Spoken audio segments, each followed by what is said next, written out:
People really like to debate trans rights. I can't say I understand why. When I was growing up, people did the same thing about gay people. Are homosexuals real or just a mental disorder? Should they have rights or be some kind of social outcast for some ridiculous reason, acting as a thin veneer for base cruelty? That didn't make sense to me then either, but I was told people before me grew up in a time when they were doing the same thing with Black people's rights, and so on.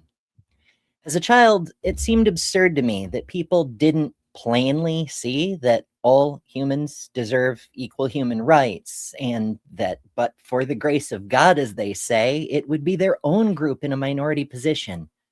Ensuring equality for all is the only way to assure equality for yourself. Duh. But kids are naive, or something. I want to plainly state that people aren't up for debate. People exist. Behold, here I am, existing and whatnot. People deserve rights. All people. It's easier to keep track of who's allowed to vote that way. Whether it's the humanity of Black people, the Jewish question, or whether women have brains, debating the status of whole groups of people based on a single shared characteristic is awful. Even when you're defending the moral position, you're legitimizing that the question itself is valid. That's conceding a huge point before you even begin. That said, some people are going to debate these topics no matter what I think about it. So today we've got one where it seems, anyway, nobody's intentionally evil, just honestly misinformed. So I want to use this to evaluate the arguments people are making and use the mistakes as opportunities to educate. Hello, folks, and welcome to Factual, a bonus show that pops up from time to time when I both have the availability and just regular ability to do one, where we talk about the realities of trans and intersex people like me. If you're new here, my name is Ember, and I'm an intersex woman of transgender experience and diverse education, a pro-human public speaker, and a debunker of pseudoscience-flavored conspiracy theories, among other things. This is where you tap the subscribe button like a party keg, and then finger those like and share buttons as if you wanted them to call you tomorrow. Today, we're looking at a podcast called Uncommon Ground, a weekly podcast where a couple of friends take progressive and conservative positions on a variety of issues. And the issue du jour, of course, is trans people. Because the only thing cis people like more than talking about us is talking about us with exclusively other cis people. Let's sigh. Here we go.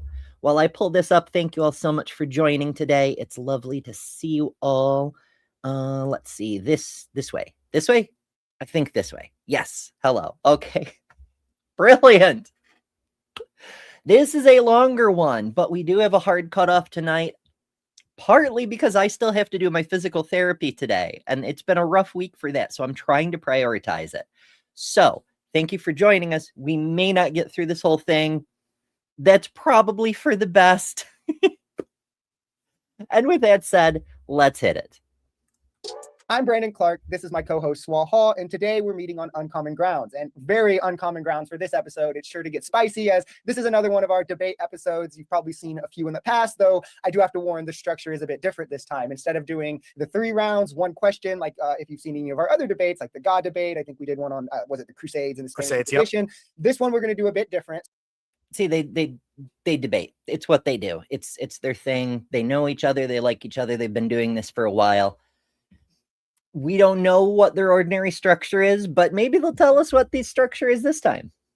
So just to lay it out for you, me and Swall will each have an opening statement that'll be 10 minutes to kind of lay out our arguments. Then we'll have 3 minutes to rebuttal, where we'll kind of be, addressing what the other one said in our opening statements. Then we'll do a cross-examine. If you've seen kind of like our hot seat segment, it might be kind of akin to that, where one of us is asking questions of the other one. Then we'll do 15 minutes of our normal, typical debates that you see at the end of every episode, but centered on this topic, which I'll get to in a second, where it's straight back.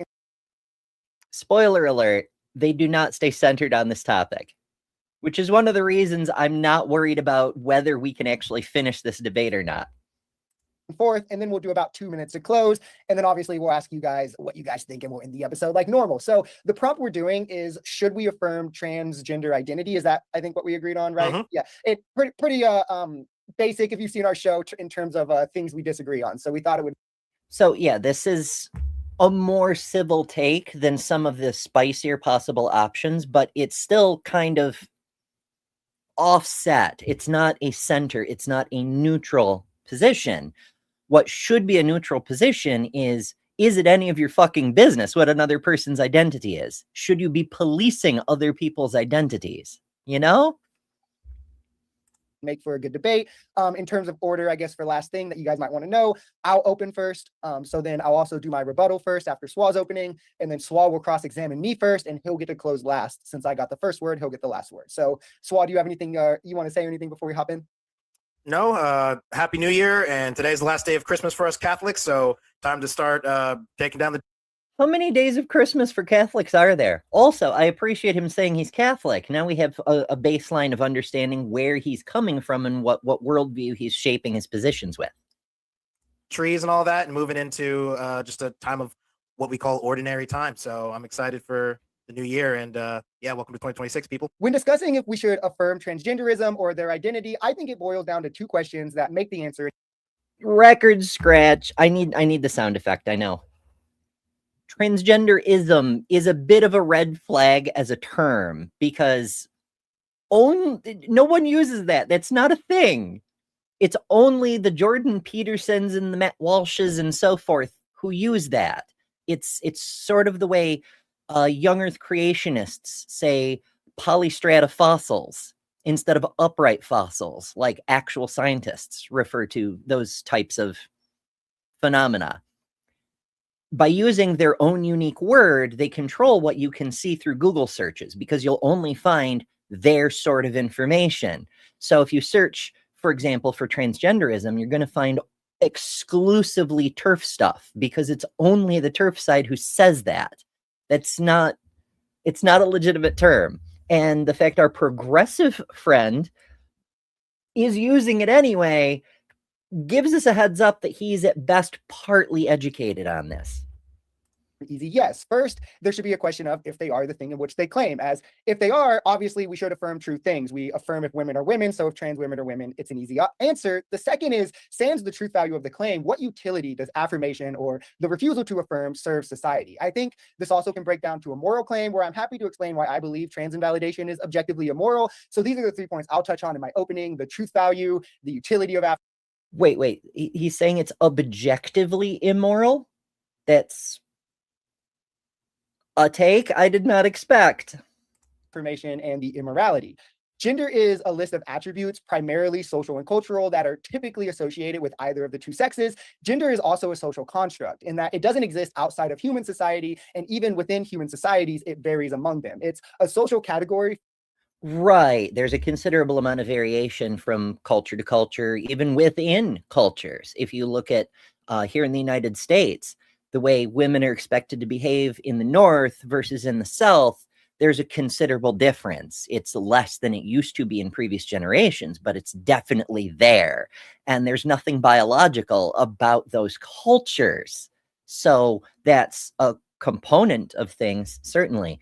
But also there's plenty of things we just affirm based on a person's say-so. We need a good reason to think not in order to refute their say-so. Being a Catholic, for instance. Like a person could go to church and do the things, confession and confirmation and whatever else they do in Catholic land. But why should we affirm their Catholicism? Does it make their claims true? Does it matter? Is it our place to police it? Is a better question, you know? For biological realities that we've found utility in using to structure roles in society. A good analogy is a road in which it's deemed that only red cars can drive down. Now, red cars objectively exist. He's been listening to Jovan. No, I don't know for sure that Jovan got this argument or that Jovan came up with this red car argument, but he seems to have popularized it, particularly on the YouTubes.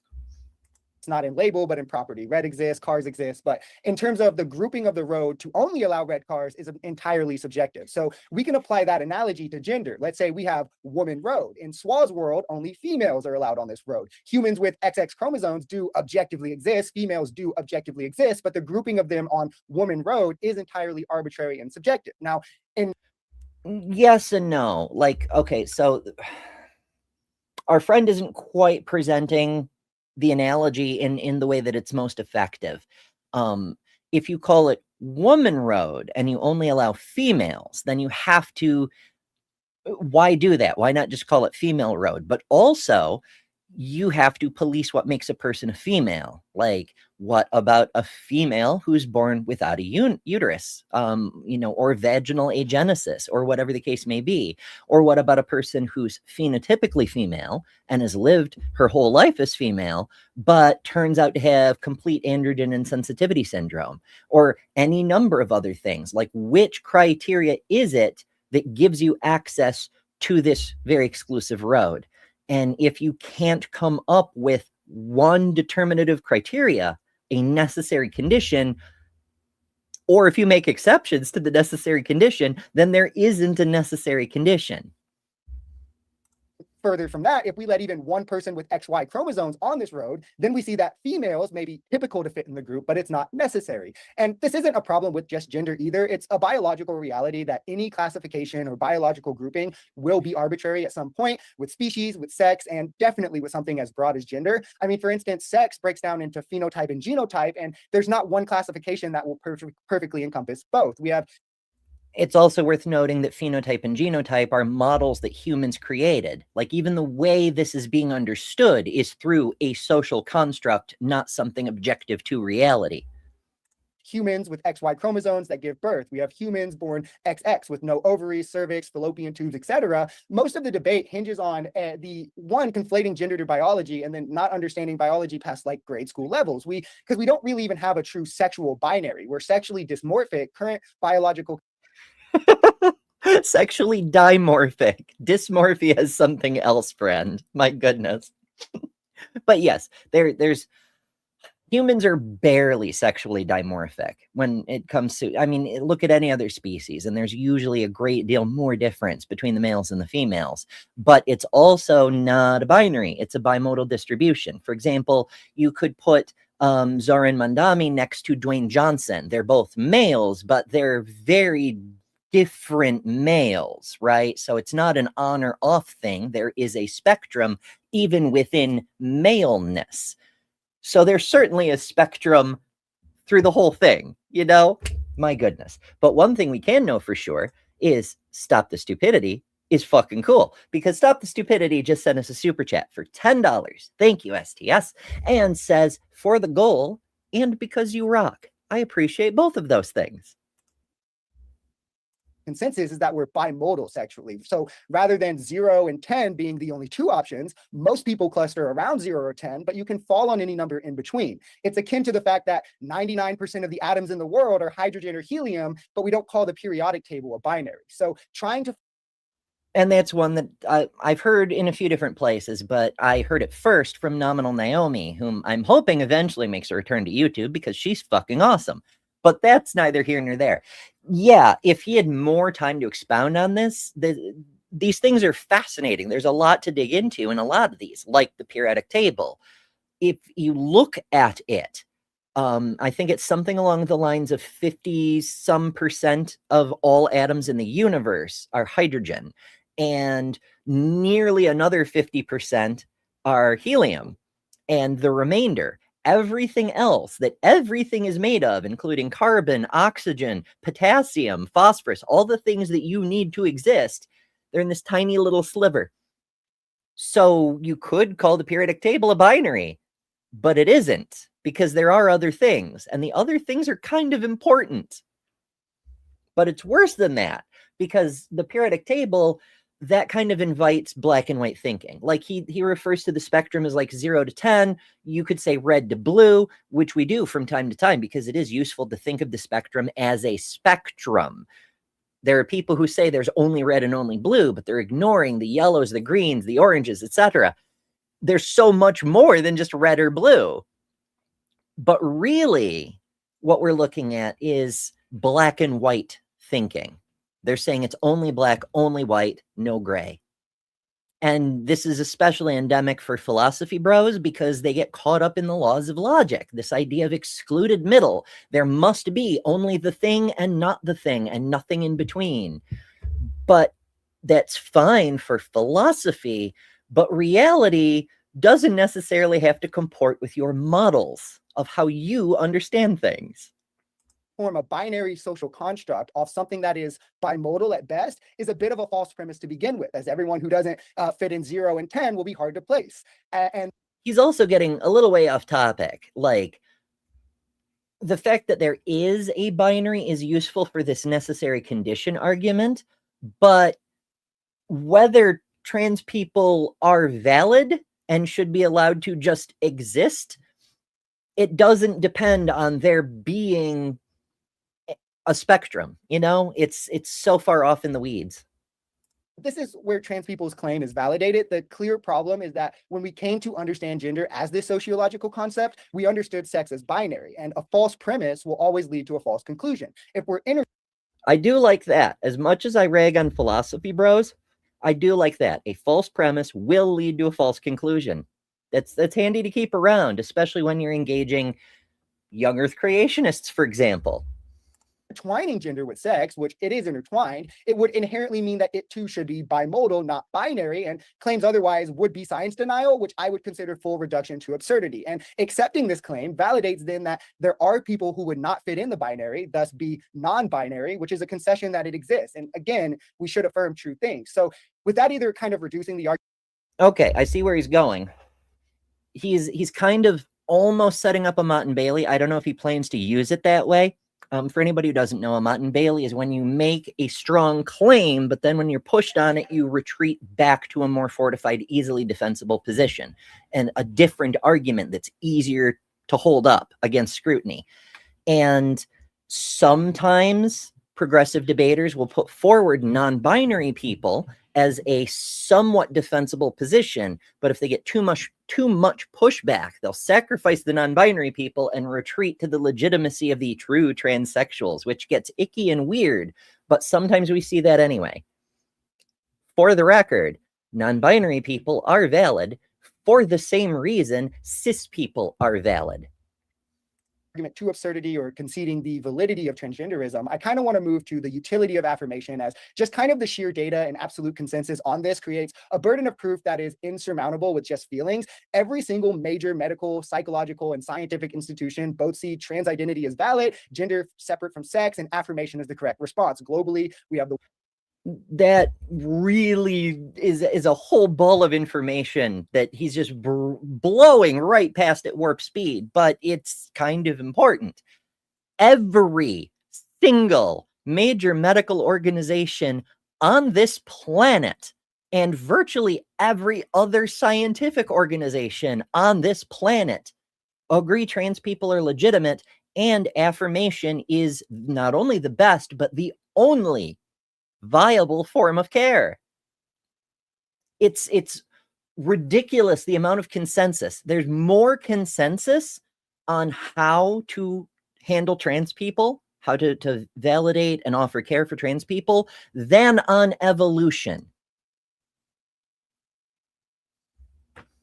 World Health Organization, the World Medical Association. We have the APA, who creates the DSM, the AMA, the American Pediatrics Association. Even when you look at biological associations where people say gender and sex are the same, they disagree with that point. The American Society for Cell Biology, American Association for Biological Anthropologists. There's legitimately a list of 30 major medical organizations, dozens of psychological, and a dozen. We know gender and sex can't be the same. Like that's a throwaway line, but it's true because there are other cultures where there's more than two genders. And most everybody will broadly agree that there are two primary sexes. There are definitely exceptions. There are definitely other ways things can go. As I said in my introduction, I myself am intersex. But that doesn't mean that there's three sexes, or four or eight or whatever. biological as well that anyone can look up over on GLAAD. There's been 2,000 peer-reviewed studies done on the topic of gender-affirming care. So kind of like what Swa is bringing his opinion on the matter, stacked up against psychological consensus, biological consensus, broad medical consensus, neuroscientific consensus, sociological consensus. And I mean, this cannot and should not be understated. And I don't even mean this to say, look at all these people who agree with me, so it must be right, because it can't really be broken down to that. I mean to say, in various scientific and medical fields, these things have been studied. These studies have been peer-reviewed, replicated, and then cross-verified by other fields of scientific study. It is literally the best means we have in the world of coming to truths about the reality around us. And nobody contests this when scientific fields do it for evolution, for the age of the earth, etc. But when we have the exact same type of consensus for something that hurts our feelings, well, now they must be wrong. So just digging into like a handful of this data. He's broadly touching on the idea that transphobia is a conspiracy theory. Yes and no. This is a big topic that would take a while to go all the way through. Suffice it to say, for our purposes right now, a person does not have to be a conspiracy theorist or even a science denialist to not understand trans people or to even not like trans people. You can just do that, you know, in the same way you can just not like Republicans. That doesn't mean it makes you moral to do so, but you can just do that. It's when you start to pull out bullshit, like the Cass review, for example, to try to build a position and then, you know, start saying shit like, big pharma is making a fortune off of this, so they're forcing it on us, and there's a conspiracy to hide the truth. Once you say they're trying to hide the truth, you've gone into conspiracy theory land. That's how that works. Yes. Right? A 2020 study in Nature found statistically significant decreases in self-injury, suicidal ideation, and suicide attempts associated with affirmation, as well as decreases in depression and anxiety. A 2021 study in Sage, taking meta-analysis of 24 studies, found significant decreases in PTSD symptoms and depression and higher self-esteem and happiness ratings. And then on the other side, a massive 2020... There are a fuck ton of studies. Yes, it's true. You can find many of those on my website, betterthanember.com. There's a whole page with just gender science, for example. There's other pages too. You should poke around and see what else is up there. But if you want some studies, if you want to look at some actual data, it's right there. That's what the site is for. Study in Nature of 23,000 found that invalidation, a lack of social acceptance, these things were strongly linked to higher suicidal attempts within the last year and psychological distress at large. It's also important to note that in each one of these studies, they control for things like poverty, sickness, etc., which indicates a higher confidence interval of these being a result of society refusing to affirm their identity. Now, across the board, we find that higher rates of suicidality, depression, anxiety, etc., in the trans community are directly linked to outside social factors like invalidation. The data is both clear on that I appreciate the fact that he's looking at more than just self-harm risk, because there is a lot more to it. It's not a matter of just unaliving yourself or not. There's a whole range of potential suffering, needless suffering, that leads up to that self-harm risk. That's the most extreme outcome, but that's not the only negative outcome.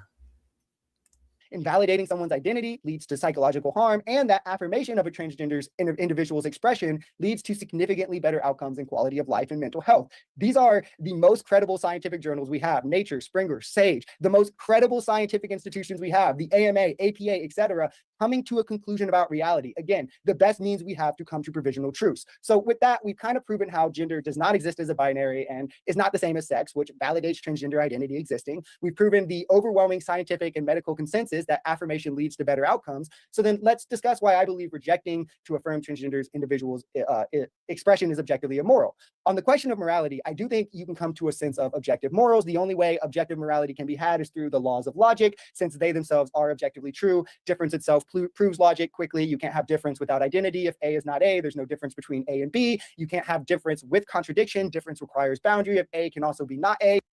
We're getting into some philosophy stuff, and that's an entirely different discussion for another time. It's one of the drawbacks of debate bro cultures. There's a lot of philo bro culture mixed in. As far as the laws of logic, you can keep it really, really simple. Identity, A equals A.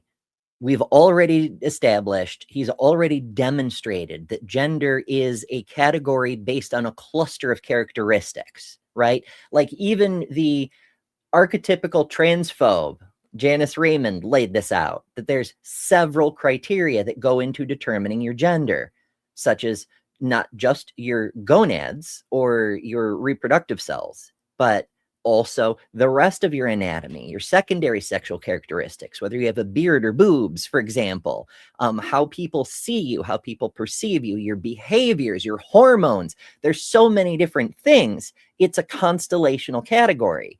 And so if you're going with A equals A, and that's the definition for what A is, then if you have an individual who most of their characteristics best fit into that category of A, then A is what they are.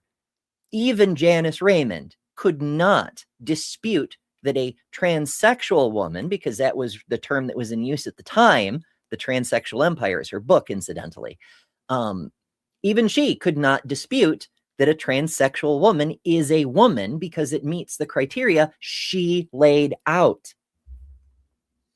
There's no boundaries to define difference. You can't have difference without an excluded middle. Difference requires a binary. You either are or you aren't the thing. To be different or the same, if A could either be A or not A, then there is no differentiating properties. This validates all three of the classical laws of logic to show that they're necessary. So to build this out quickly, I am an agent. This means I take actions for reasons. To act for reasons, I need the minimum sufficient freedom and well-being to do so. This means I ought have it. For clarity, ought is a normative claim attached to a proposition that enables a conclusion. If I am an agent and agents act for reasons, I ought to value what enables agency. This is called a rational commitment because the former is necessary for the latter. If this is his way of solving the is-ought problem. For those of you who are philosophy bros, you understand the is-ought problem is a big deal in philosophy. It's saying you can say is all day long, but to get an ought in there, you need an additional hidden premise of some kind. And this is his workaround, is we're getting to an ought through rational commitment, which isn't the same as objectively true, but never mind. It's I don't know why he'd put this in his opening. To me, I get it. I get that he's passionate about it, but it seems to distract from the topic.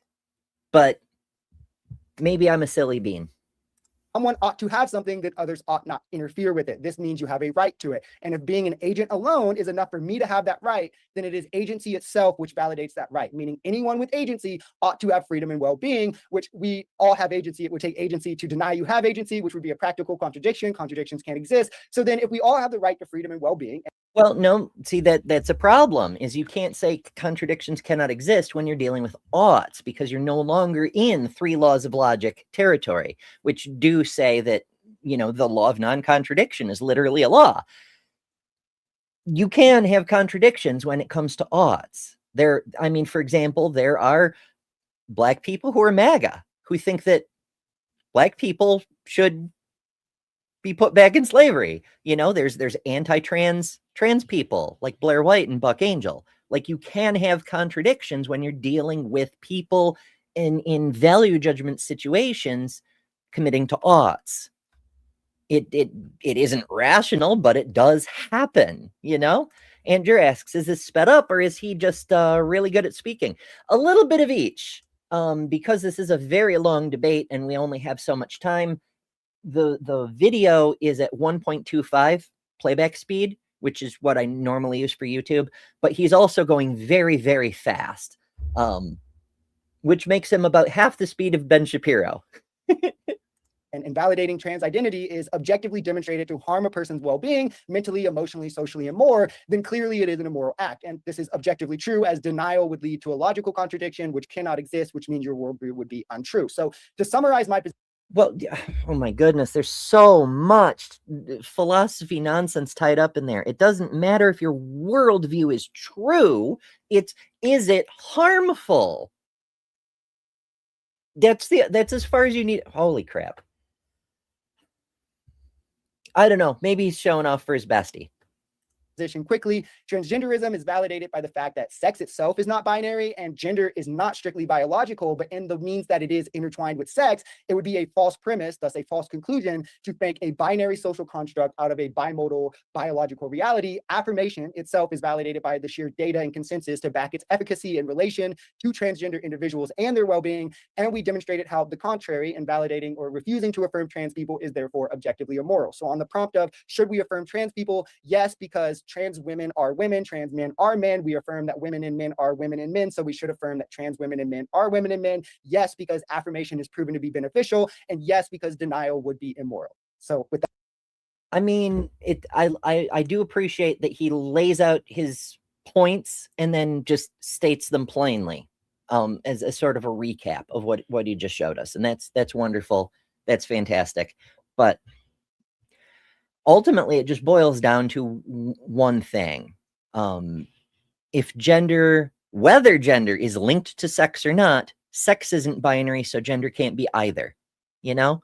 But more to the point, the alternative is objectively immoral, because if you aren't letting a person self-identify as their gender, which is what we have traditionally done and have always done for women and men, including cis people, through all of history, if we don't do that, the only alternative is policing identity. And then you have to make everyone, including cis people, prove they are who they say they are. And how are you going to do that? How are you going to do it in a way that doesn't make things worse? Because we're seeing that in the United States right now, as various states try to enforce gender policing in certain circumstances.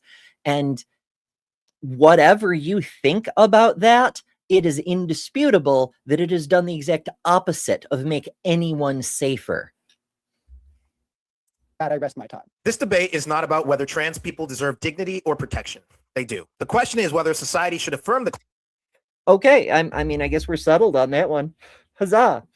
claim that someone is literally the opposite sex, and whether No, we're already off the rails. He just said, should we affirm that they deserve safety, freedom, protection, whatever the fuck words he used?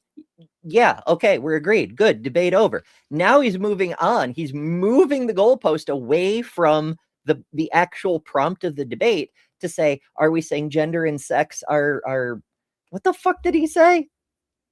I'll go back a few seconds here. Would be immoral. So with that, I rest my time. This debate is not about whether trans people deserve dignity or protection. They do. The question is whether society should affirm the claim that someone is literally the opposite sex, and whether no one is saying they're the opposite sex. Holy crap. Like, oh my goodness. So I realize that a lot of people still use gender and sex interchangeably in typical speech. For example, when I go and see a doctor, they might say, oh, I see that you're on HRT. Are you MTF or FTM or question mark? And in my case, it's complicated, but even the medical people tend to refer to it as male to female or female to male as a trans person. That's a leftover from the linguistic twist of them being seen as synonymous, but that's not literally what is happening, right? You can change a lot of characteristics, but if we had a magic pill that a person could literally just poof and be the other thing, that would make a lot of trans people's lives a whole lot easier. That's not what's happening here. medical and social affirmation actually improves long-term outcomes. My position is simple. Affirmation is not neutral. The evidence is weaker than advertised, and the core claim behind trans identity is either a metaphysical claim or indistinguishable from pure preference. Public policy. So what if it were pure preference? What if it were? What's the problem? You have to demonstrate there's a harm there, right? Because you're Catholic. Why should we let you be Catholic? Well, we'd have to demonstrate there's a harm. There's a reason not to let you do that. Affirmation is the neutral position that's letting people live their lives. If you wanted a positive position, that would be helping, that would be actively investing in research or making more healthcare broadly available or taking policy actions to be more welcoming, more inclusive. That would be a positive position. Affirmation is neutral. Not affirming is a negative action. It's definitely not neutral either. Should be grounded in evidence, not just someone's personal ideology. Because I'm arguing in the negative, my burden today is not to deny anyone's experience or suffering. My burden is much narrower, to show that affirming trans identity as public policy or personal policy is not sufficiently justified by evidence, clarity, or outcomes. Well, That's an easy one. Our friend in the opening just showed that it is justified by evidence, but also I would argue that it shouldn't be a matter of public policy. That's another shift of the goalpost, because that's not the debate prompt. It's should we affirm, right? What the government does should be fucking neutral unless it has a good reason to intervene. Why should the government be involved at all, taking either a positive or a negative position? My opponent has the affirmative. That means he's asking society to affirm a specific claim and reorganize medicine, language, and law around it. I don't need to Hold. That is a gross misstatement of what's going on. Medicine and law are already accepting of trans people. That's a thing that already exists and has existed and has not caused any problems for anyone on any significant measurable scale. What our friend here is talking about is, by regressing, that would be reorganizing medicine, law, language around his ideology. And that's a little bit dishonest to phrase it reverse like that. The opposite of what's actually happening. He's not holding a status quo position. He's holding a regressive position. Let's do the thing I'm accusing you of doing, but in the other direction. And that's not cool. What is cool is a super chat from Miranda, who sends us $10. Thank you, Miranda, and says, just got here. Are we seriously having a debate about trans people's existence? What the fuck is wrong with people? I know. I had a whole intro thing about how absurd this kind of behavior is. The reason I'm featuring these two is because while they get a lot wrong, they're broadly speaking sane and civil. And so that gives us the ability to look at what they're saying and talk about it in a way that has a chance of making sense. The idea being that if people are going to debate this anyway, picking one where the interlocutors aren't aggressively evil is a more helpful way to address it. To prove that people don't feel that way, I just need to show that affirmation isn't warranted. Before we go any further, we need to distinguish between two very different claims that get collapsed into the trans word. And I'm just going to outline those quickly. The first group is the people who say that they are born in the wrong body. That is a metaphysical claim. That is to say that there's... He doesn't understand. I mean, it's no wonder he doesn't understand, because he's talking to his cis buddy instead of to trans people. When we say born in the wrong body, that's not a literal claim. That's a quick way of conveying the sense of what it feels like in a way that a cis person can kind of get a grasp on what we're trying to tell them. Nobody is saying, my body I'm a ghost, I'm a spirit, but I was put into the wrong baby. That's not it at all. More correctly put, with a bit more nuance and understanding, is my body, but some of the aftermarket equipment is incompatible. It's like if you have a IBM-based computer, a Windows system, if you will, and someone installed it or shipped it with an Apple mouse. Like, it's the mouse you have, but it doesn't fit. It's not right. It would be much better if you could switch that mouse for an IBM mouse, you know? Sort of like that. But to save time for quick communication, sometimes people say born in the wrong body. But it's also worth noting that I usually hear that term from cis people. It's not exclusive. It's not no trans people say that, but it comes from cis people a whole lot more than from trans people. A you that exists prior to your body, a soul, a disembodied soul somewhere that gets placed into bodies, or some mind somewhere that gets placed into bodies. So the funny thing is that most people in the trans community and most people in the sort of left side of politics fancy themselves atheists. So they're kind of conceding into some spiritual claims. Group B. That's ironic. No. Oh my goodness, no. First of all, Christianity, at least here in the West, is still the dominant force. And that's true in every subgroup, including trans people and progressives.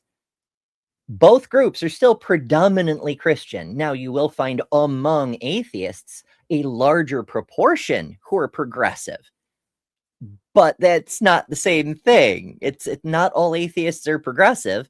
Approximately half of the community, from what I can tell, are extremely conservative.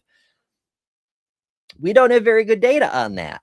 But to draw these associations, it doesn't make sense. And it is, in fact, a claim that's not founded on any data. He's just throwing vibes out here. Not a great way to start. But also, this conceptualization is at best a straw man, and it may not be an intentional one, but putting forth this idea of I don't understand how it works, therefore it's wrong, is not constructive and doesn't make for a very powerful or persuasive argument. C'est la vie. Skeptic philosophy says all identity is a metaphysical claim. The very subject of identity is in the category of metaphysical. Philosophy. But yeah, it kind of is, because it's something that exists outside of the physical, in the realm of concepts, as it were. Is that their expression, their gender expression, doesn't fit the cultural expectations placed on them from what they were assigned at birth: male, female, man, woman, etc. Those claims lead to very different ethical and political questions. So the central claim, I was born in the wrong body, that's not a scientific claim. As I said, there's no objective biological marker for. Again, that's not the claim. That's an attempt to quickly communicate an idea. And I'm trying to be charitable, but it's difficult when a person is aggressively posing a claim that is not the claim that is being made. Being trans. There's no brain scan, no blood test, no gene or developmental metric that can determine gender identity. Even actually, that's not strictly speaking true. We have found a number of things. While there isn't a specific gene we've isolated, there isn't a blood test we can do yet, probably, but we have found dozens of regions in the brain that show sexual dimorphism, where there is a measurable difference between male brains and female brains. And like everything with male and female data, there's a range, there's a spectrum, and in some places they overlap. But what we're looking at is the general ranges, much like, muscle mass. Men tend to be more muscly, but a woman could be much more muscly than a man. There are men who are weaker than women and all that stuff. So there is overlap. But we've got dozens of these areas of the brain that either have to do with the size of a physical structure or the composition of the neurons or the way they process chemicals and a bunch of other things along these lines. And the interesting thing is every single one we have studied so far shows a trans person's brain better matches the gender they perceive themselves to be than the sex they were assigned. So, yeah, if you scan a trans person's brain, you're going to find a brain that better fits the gender they identify with. You can actually look for that, yes. And that's true even for trans people who have not started HRT or anything else. Just a person identifying, saying, you know what? I felt wrong my whole life. I actually am this gender. And if you put them in a brain scan, you'll find a brain that matches the model for the gender that they identify as. And the neat thing is, some of these regions aren't just male-female specific. Some of them have an in-between range. And when you do a similar brain scan on a non-binary person, you find they tend to land right in the middle. So there's that. Skeptic Philosophy sending us, I think that's a super sticker. I presume it's a super sticker, but maybe it's just a blank super chat, but it's for $2. And thank you. I appreciate very, very much. Leading medical organizations concede that the diagnosis is self-reported. If the claim is literal, my body. Well, yeah, the diagnosis is self-reported because it's absolutely stupid to do extensive testing on everybody when there's no reason to. There's like, what would be the point? Is wrong. Like I said, that's a metaphysical assertion, not a scientific one. If the claim is not literal, then what's being affirmed is a subjective internal experience, a preference about identity or expression. We do not normally reshape healthy bodies or redefine biological categories based on solely subjective identity claims. We do, actually. Are you familiar with circumcision? That's a thing that happens. Or maybe if you want to get away from the genital mutilation of infants who definitely cannot consent as a cultural practice here in the United States, like we don't even need to talk about that. We can talk about gynecomastia, right? Something like a third of all men have breasts. And many of them, in fact, the vast majority of what we might call top surgeries are cis males having their healthy breast tissue removed because we're reshaping bodies based on cultural expectations. Neat trick, huh? This is why the trans framework is unique and why it deserves scrutiny and not affirmation. You can scrutinize something and affirm it at the same time.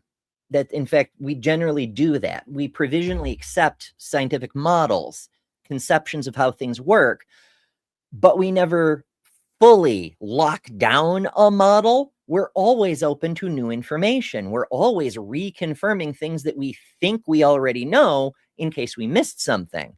That's one of the things that makes science scientific. Joe the Kentucky Atheist drops by to ask a question. So, does that make gender a physical condition and not a social identity? And what about other genders than male and female?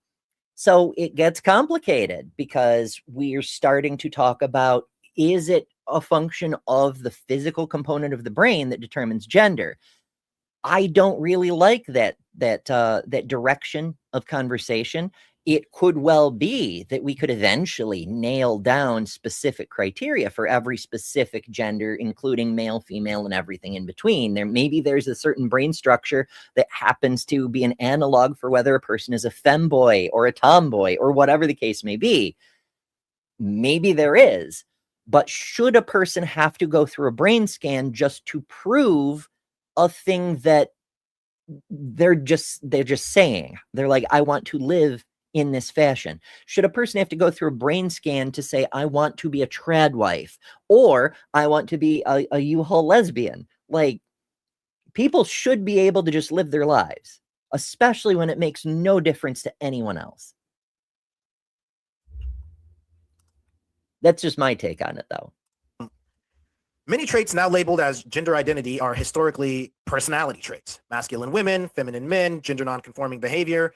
There's no those are not personality traits. A masculine woman just is a woman who happens to be masculine. It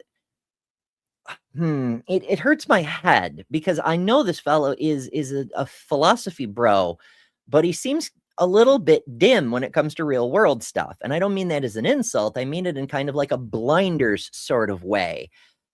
Because when you think of a masculine woman, you're talking about gender as in perceivable physical characteristics as well as expression, coupled with masculinity, which is often a matter of appearance, like being muscular, for example. Neither of those is personality or preference. So what do you mean, my guy? empirical reason that these require medicalization, new sex categories, lifelong identity labels, or anything of the sort. No, being a masculine woman does not require medicalization. Here's a fun fact: being trans doesn't require medicalization. These are tools to help trans people, not a thing that you have to have in order to be a trans person.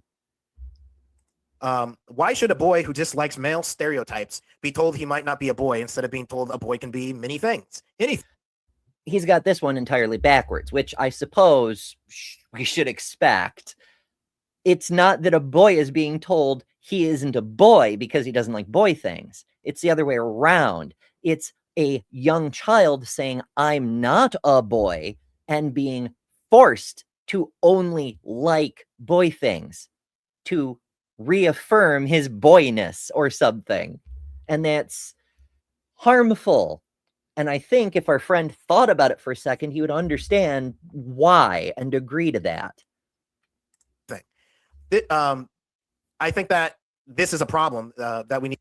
So Joe says, I've been here for a minute and it just made me curious about the implication of what you were talking about and how that may be misused.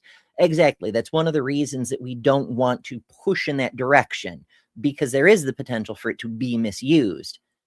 And it isn't necessary. We don't need to have that when we could just let people do what's right for them. As Miranda says, as a cis woman, I could have my breasts reduced or enlarged to any size I chose if I wanted to. Why should trans people not be allowed the same?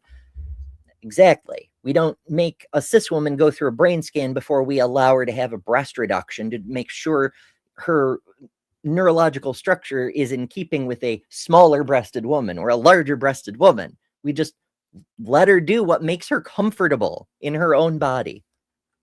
Because being comfortable in your own body, shock and surprise, leads to more happiness and better long-term outcomes. To address. There are girls that, you know, are into trucks or the color red rather than pink or whatever, and we used to call that a tomboy, but now we'll start to say maybe you're a woman, or maybe you're a man, maybe you were born in the wrong body. Nobody says that. Nobody says that. Holy crap. Evidence for gender affirming care is weaker than claimed. I'll address a lot of that in the rebuttal, but just some stuff that I already had prepared.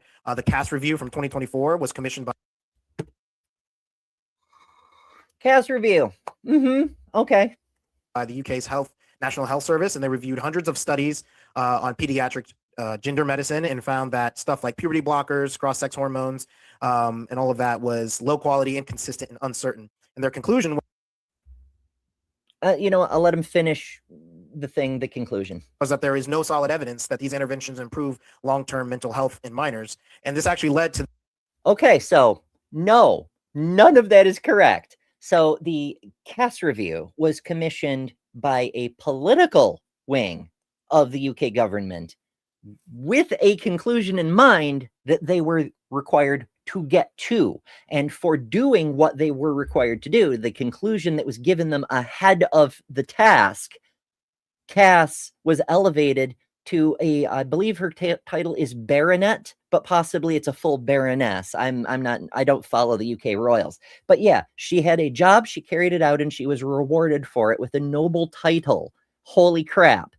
Also, CAS review is not peer reviewed, coincidentally. It was never submitted for peer review. Oh my god, it's so bad. It's filled with AI images with children with too many fucking fingers. Just off the top of my head, right? They were ordered to find these studies as low quality, and naturally that's what they did. The several organizations have peer reviewed it and found it severely lacking methodologically, scientifically, a whole bunch of different ways. At least one of them is linked on my website, betterthanember.com. But you can find several of them with a quick Google search if you want to. But most importantly is even bearing in mind all of this nonsense that the CAS review brought forward. They still found that puberty blockers are effective.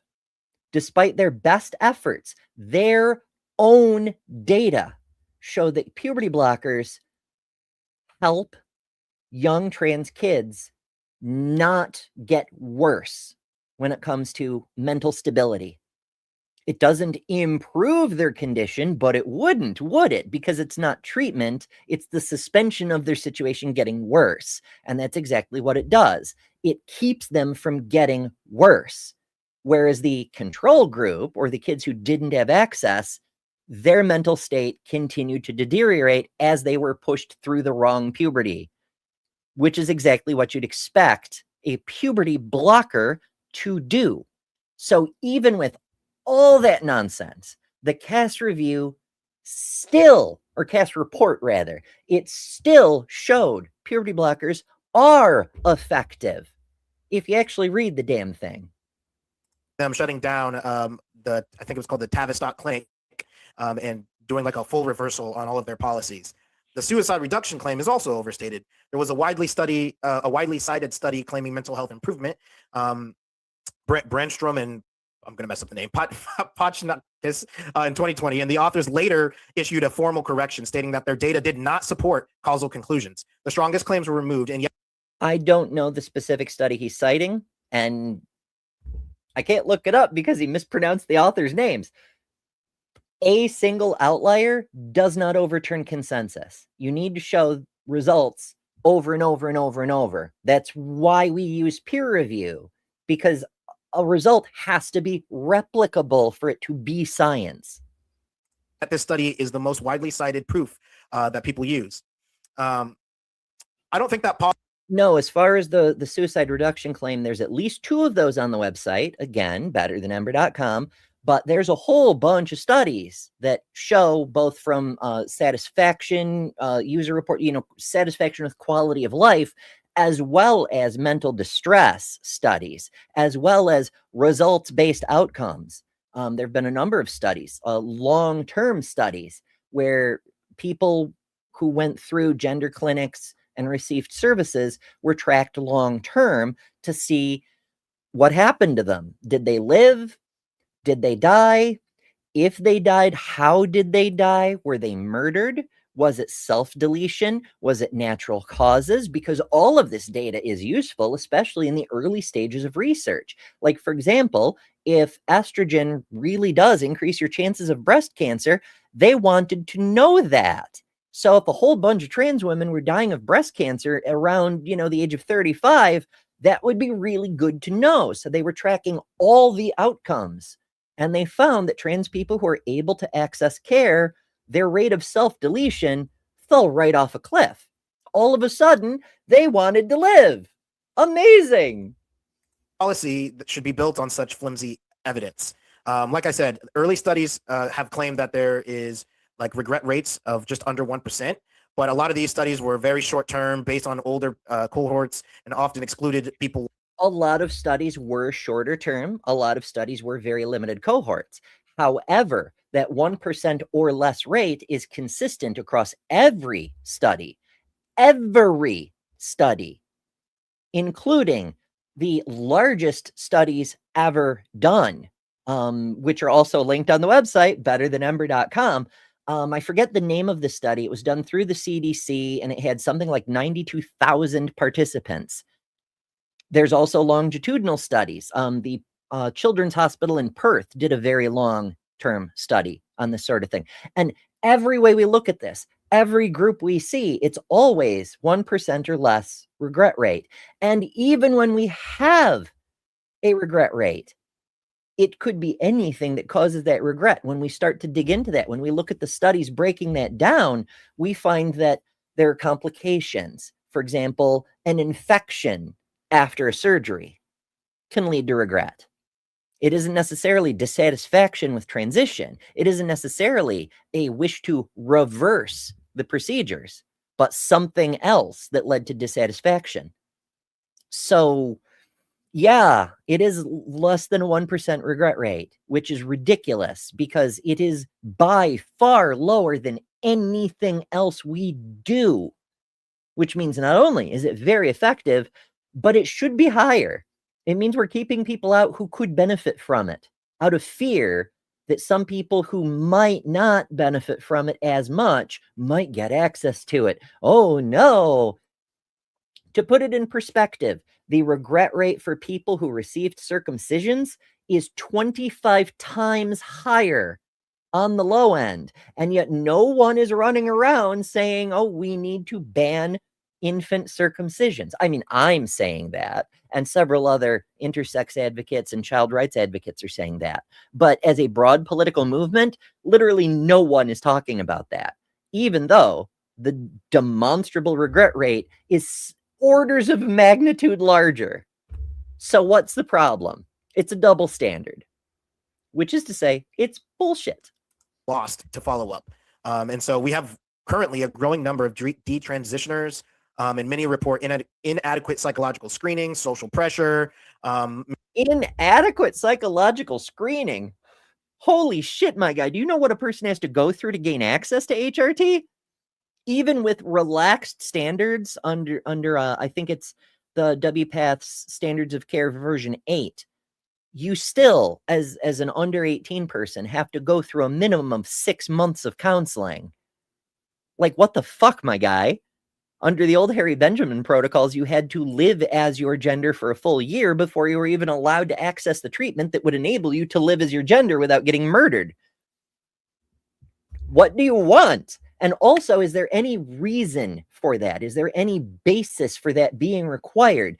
Does that actually help? That hasn't been shown. That's just asserted. We can show considerable data illustrating that that is harmful, that gatekeeping life-saving healthcare causes harm. Oh yes, we can demonstrate that. But no one's showing in what way it helps. It's just fear. It's just bullshit. Mental health issues and all sorts of other stuff. So the true regret rate is not currently known. I also wanted to touch on the fact that affirmation is not just neutral. The regret rate is very highly studied. However, there is a second regret rate that is not currently known because no one's studying it. The people who would have transitioned if they'd been allowed to earlier and bitterly regret that they weren't able to access the healthcare they needed. While there is a bit of a survivorship bias in that it's those of us who are still alive who are able to regret it, and we'll never have data from people who are no longer with us, who would have regretted it or did regret it, who weren't able to continue going on because they couldn't access the literal life-saving healthcare.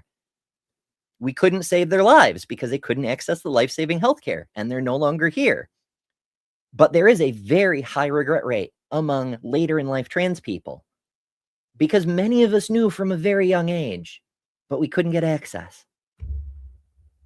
And that it actually is asking a lot of people. So one, social affirmation increases the likelihood of medicalization, long-term identity fixation, especially in adolescence when your identity is malleable. And we don't treat other psychological distressors this way. We don't affirm anorexia as an accurate body perception.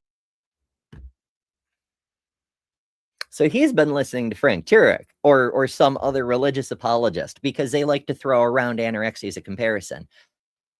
Actually, we did try to treat being a trans person the same way we tried to treat anorexia. You know how we treat anorexia and other body dysmorphias? With antipsychotics and counseling. We tried to treat trans people with antipsychotics and counseling. It didn't work because anorexia is a delusion. It's seeing something about your body that is not true and trying to fix something that isn't there. So you need antipsychotics. Being trans is being very keenly aware of what is there and having immense discomfort over that. So you can't dispel a delusion when you don't have a delusion. You have a discomfort with the reality, which is why we don't treat it the same way as anorexia, because it's not the same kind of thing. And we don't affirm body integrity dysphoria by amputating people's limbs. Instead, we do actually. If it's severe enough, we do. Yes. Maybe you should read about the things you're talking about instead of just accepting Frank Turek's talking points at face value. We treat those distresses not by affirming them, but by addressing the actual underlying problems. See here. That's what we do. That's why we arrived at affirmation as the best practices. For fuck's sake. We did look at the underlying problem. The underlying problem is the psychological disconnect between what you expect to see in your physical body. We have gone through every possible permutation of alternative solution, from conversion therapy to hormones for the wrong direction. None of it works. It all increases harm. Affirmation is the only thing that helps, and it helps magnificently. Because the regret rate is so very low, because the life satisfaction is so very high when people are allowed to access it. It's not because we're just wishful thinking out here. The data shows not only does it work, it's the only thing that works.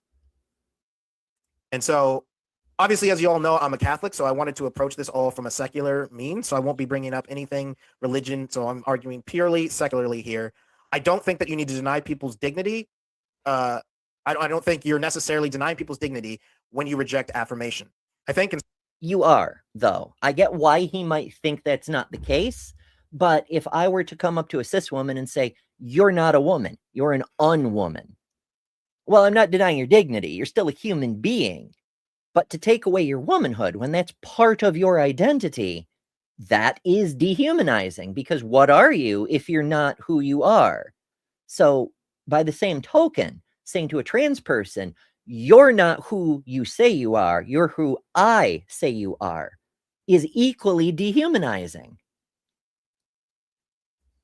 QED. Instead, a rational approach would be to protect people from harassment. I don't think just because you identify as trans that we should be attacking you or, allowing people to do violence to you. I think we should offer therapy, psychological evaluations, and help. We do offer therapy and psychological evaluations and help. That's how we got to the affirmation model, because we did the science. You're coming into this from the outsider and being like, well, has anybody thought about researching this? Yes, for over 100 years. That's how we got here. It's not like fucking, what's his name? The German, it doesn't matter. It's not like Sigmund Freud walked into the room and said, you know what? We should try transing the trans people. Like, just let them be who they are. Maybe it'll help. I mean, again, what's the harm of letting people do that? Is there a reason not to? I'm waiting. But even if, it's such a bad take. It's such a bad take, because not only is everything he's saying wrong, there's no reason to present that as a position in the first place. Like, there is nothing backing up his position other than contrarianism, I guess. I think we should address underlying conditions like maybe anxiety, depression, stuff like that, and that we should delay any irreversible decisions in childhood, especially. I tend to agree. We should delay irreversible decisions, like making trans kids go through the wrong puberty. Enter puberty blockers, because that's what they're actually for. Now, I have said in the past, and it continues to be true, we don't actually need puberty blockers, right? Like, we could just let trans kids access the correct hormones for the puberty they need. And that's what we used to do before the introduction of puberty blockers as part of the standard protocol. We don't need that. If a person goes through a couple of years on HRT and then discovers that wasn't right for them, they can switch back to their endogenous hormones. And at worst, they end up with a mild case of gynecomastia, like 1/3 of men do anyway. It's actually not a big deal. And I don't think we're being cruel when we say this. I think that this is a medical and ethical caution that we owe ourselves as a society. So personally, I think that when there's weak evidence like this and the claims are either metaphysical or based purely on preference, that anything that— It's interesting that his own claims are weak evidence and based purely on his preference. So why should we believe your claim by your own criteria? What are we doing here?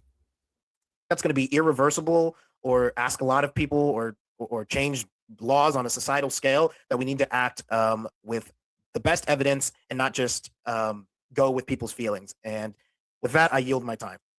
Okay, good news. We agree. We should act on the best evidence. Now, first of all, I still want to insist on my position. Why should the government even be involved? Why should this be a policy matter?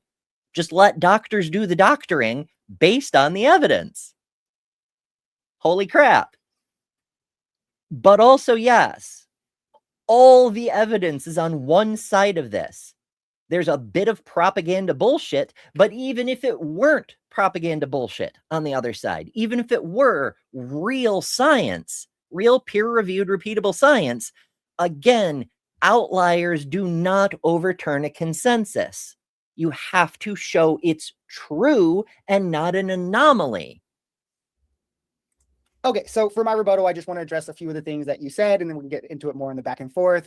You said something about sex and saying that people are the other sex than they are. Gender and sex are different. We're not talking about sex. We're talking about gender. A false premise is always going to lead. Cool. I like that he called him out on that right on the front. Like you're conflating sex and gender, not the same thing. And he's got his catchphrase there. A false premise will always lead to a false conclusion. Well done, especially considering the rebuttals are only 3 minutes long. Nicely played. You to a false conclusion. Conflating the two is always going to lead you to the wrong conclusion. You said it's metaphysical. It's not metaphysical. It's neurosocial. Identity is a pretty studied phenomenon. Trans itself isn't an identity. Trans is a label we place on someone whose gender identity doesn't line up with their sex, unless you're saying gender is metaphysical. That's a really good catch and an important distinction, because there is a difference. Like, being trans is not my identity. My identity happens to fall under the umbrella term of being trans. I just am who I am, you know?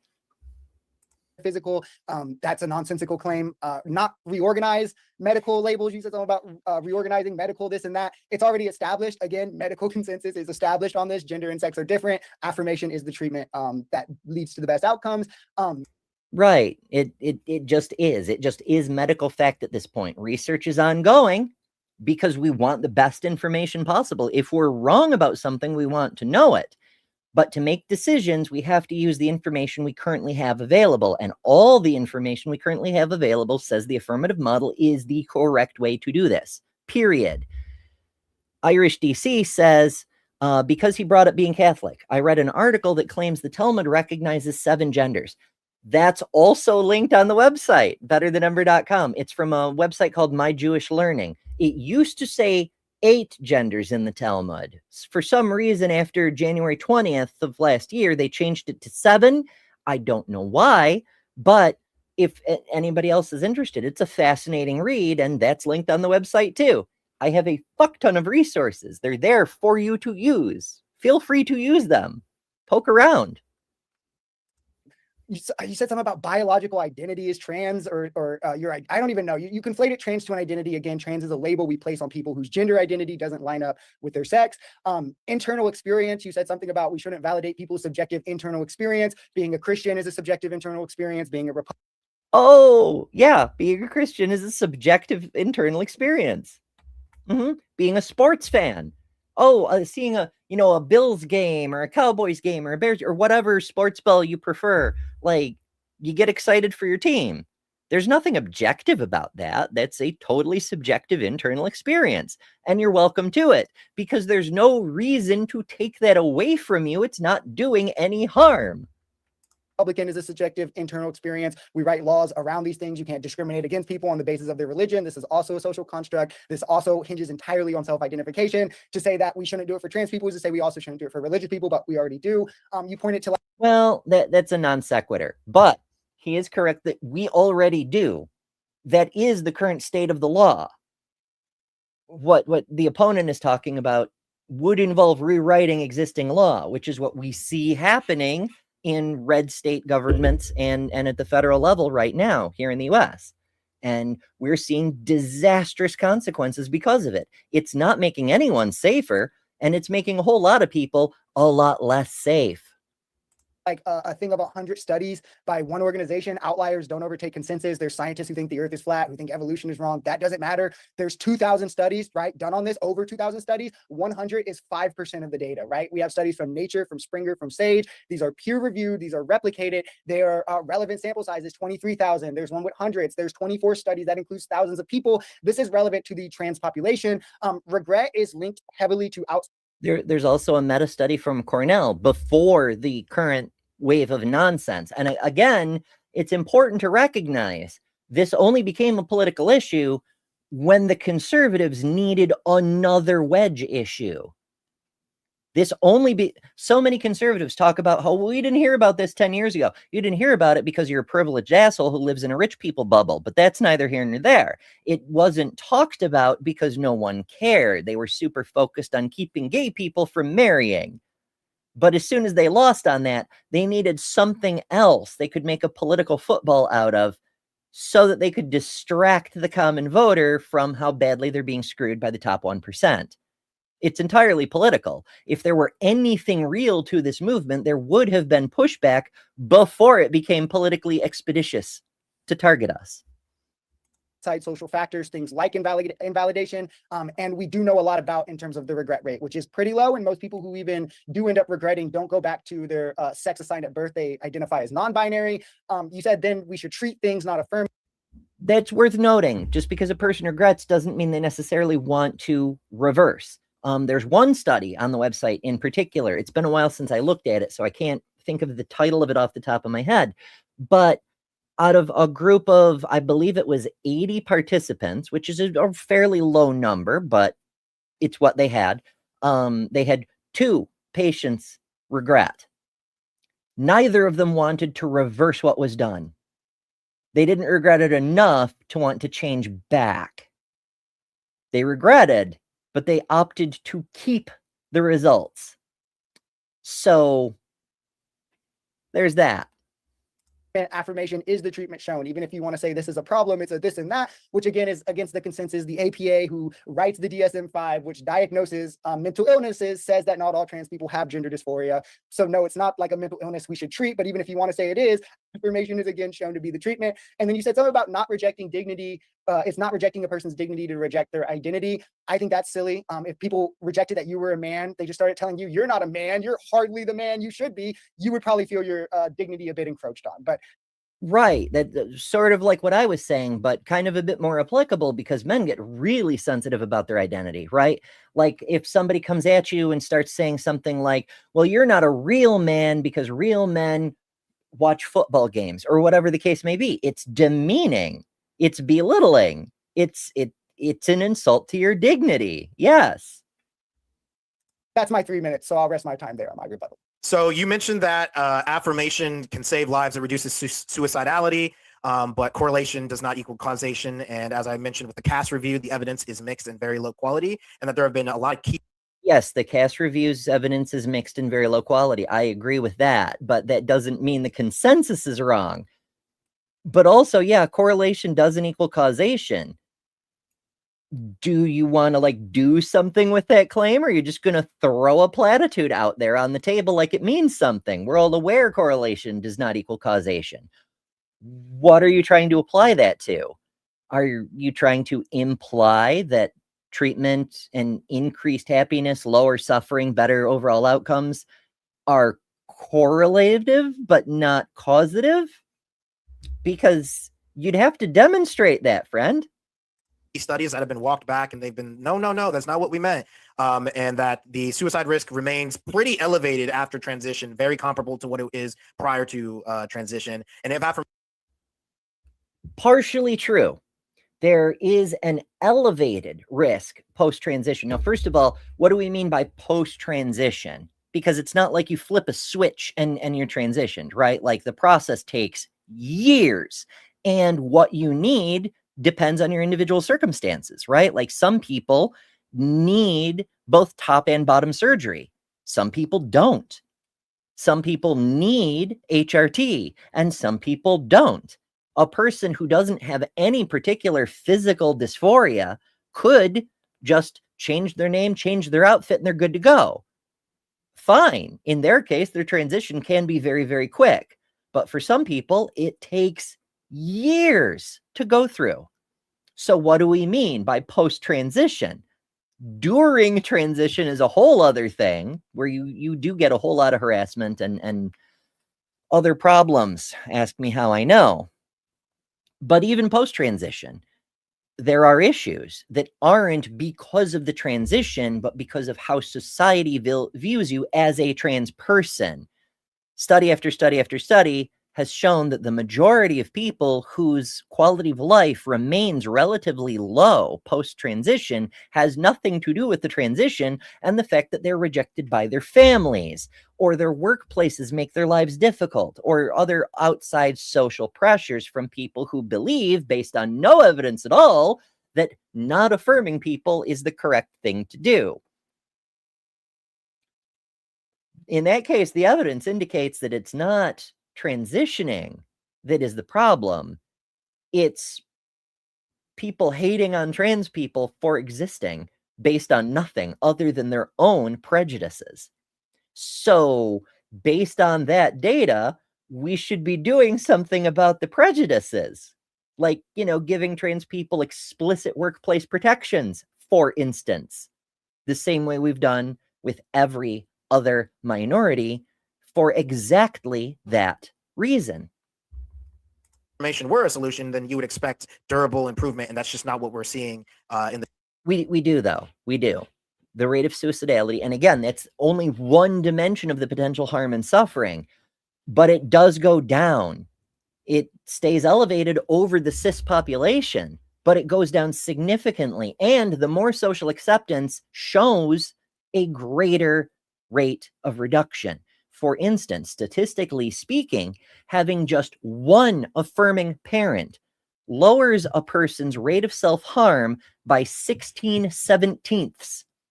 It drops to 1/17 of what it is with 0 affirming parents. And that's just a parent. Data. You also mentioned that all the major medical organizations support it. Well, first off, that's an appeal to authority, which doesn't equal evidence. That's just a fact. No, that's an appeal to consensus. Saying it's right because an authority said so is an appeal to authority. Fallacy. Many guidelines rely on the same small, weak studies. The European health systems, as I mentioned, are reversing course. UK, Sweden, Finland, and so. Not true.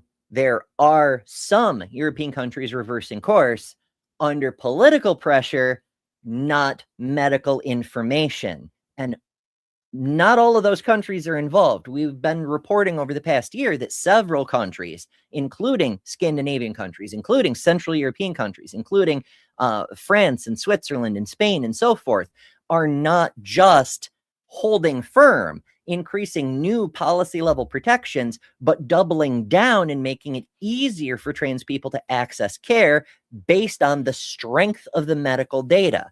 So, aside from the UK and a small movement in Scandinavia, both, again, regressive, fascistic movements based purely on politics and ideology and not a bit of science.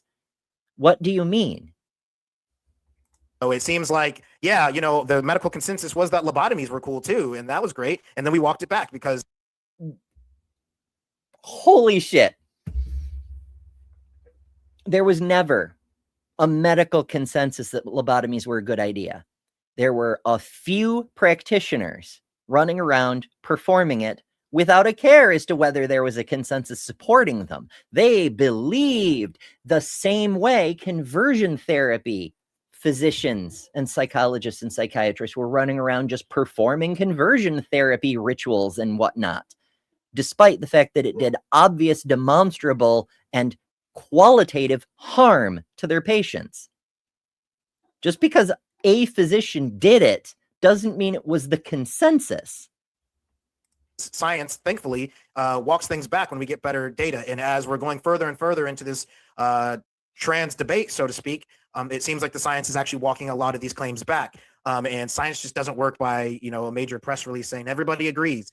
I don't think that That's true. Science doesn't work by a major press release saying everybody agrees, which is why when the politicians hold a press conference and say, oh, this thing that all of science agrees on simply isn't true because we have decided as a political committee, that doesn't make it actually true.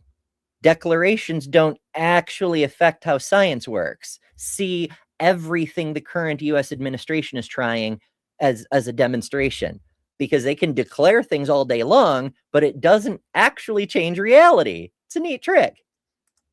We're denying people's identities. I disagree. I don't think that what your gender expression is your identity. There's so many things that go into a person's identity. You mentioned that I was a Christian. You mentioned that I was a man. Those are two parts of my identity, but neither one of those things is my identity.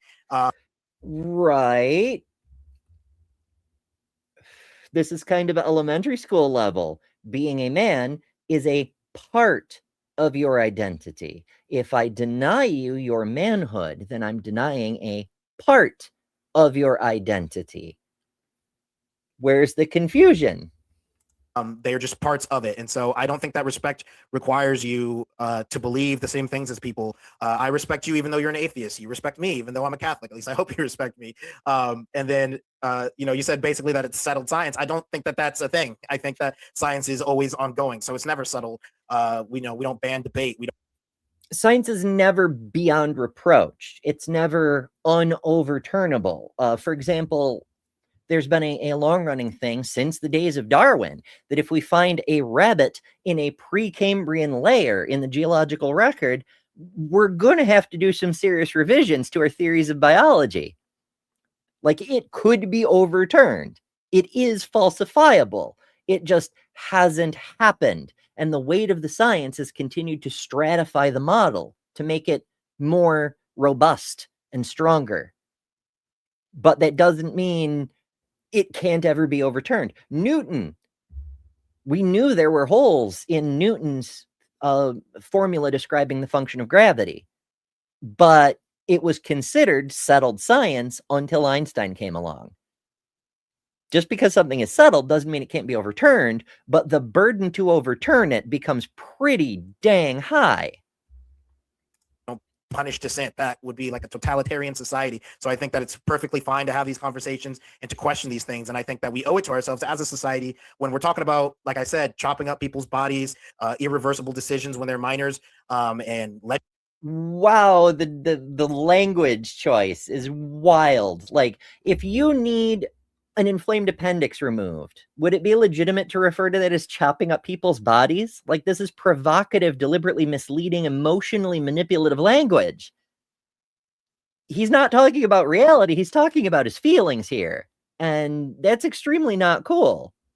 Legislations, some places you can go to jail for not using the right identity. When there's these types of things on the line, no one anywhere has ever gone to jail for misgendering someone. What do you mean, my guy? Show me a receipt.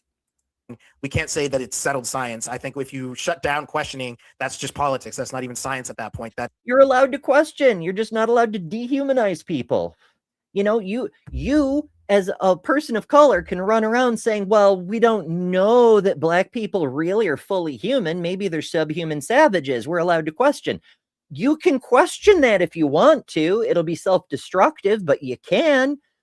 But that doesn't mean you're allowed to treat black people as if they are subhuman until it's proven otherwise.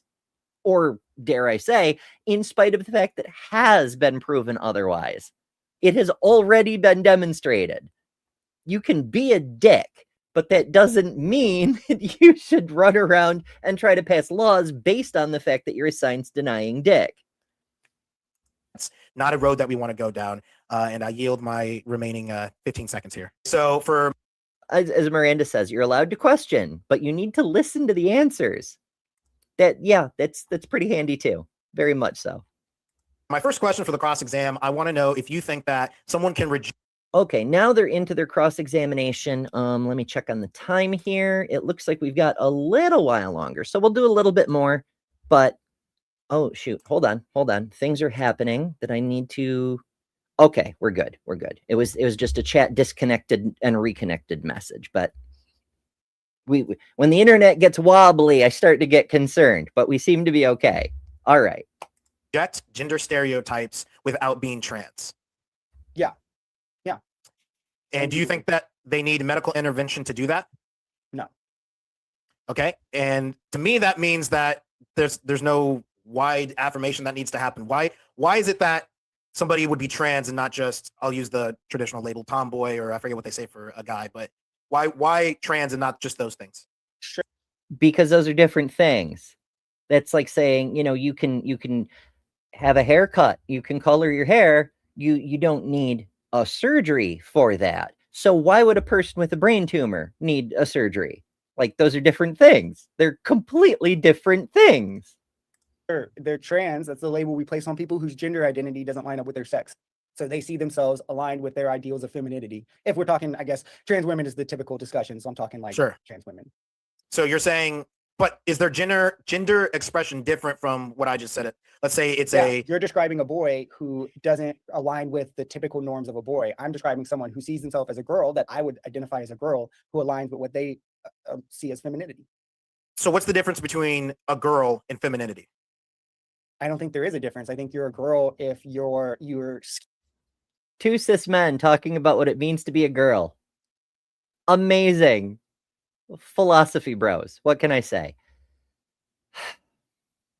And being philosophy guys, I'd expect better because we're talking about concepts. So the first thing you have to do is, what do the concepts mean? What's the ontology? Like this is the main thing that Damien Marie Hope teaches, is when there's obvious confusion and what appears to be a deliberate attempt to misdirect, ask the ontology question. What is the thing? What is it that you're talking about? schema, your personal schema, which is like a set of beliefs you hold about yourself, your identity essentially aligns with your view of femininity. Right. But you just said that, and we were talking about a boy who, throws off his masculinity and is like, no, I want to go with femininity, but he's still a boy. So why? Here's something that might break their brains. You can be a masculine trans woman. You can be a feminine trans man, because your gender identity is not actually the same thing as the degree to which you embrace masculinity or femininity.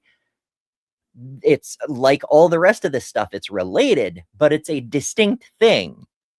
This actually I found to be very useful information, because when a person often, not always, but often, early in their transition, will feel as though in order to avoid being mistreated, they have to embrace all the things about the characteristic typical of the direction they're going. Like a trans woman might feel she has to be hyper feminine to be accepted, and a trans man has to be hyper masculine to be accepted.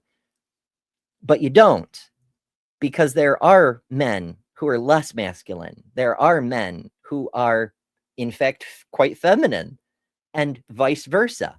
Your degree to which you embody masculinity or femininity isn't a degree to which you are a man or a woman, because those are identities rather than expressions. This is why understanding these things is helpful. But I put it out there now in case anybody watching now or in the future, and if you are watching in the future, hello, future people, please take a second to hit the subscribe button. It helps a lot, and you could join us for future shows.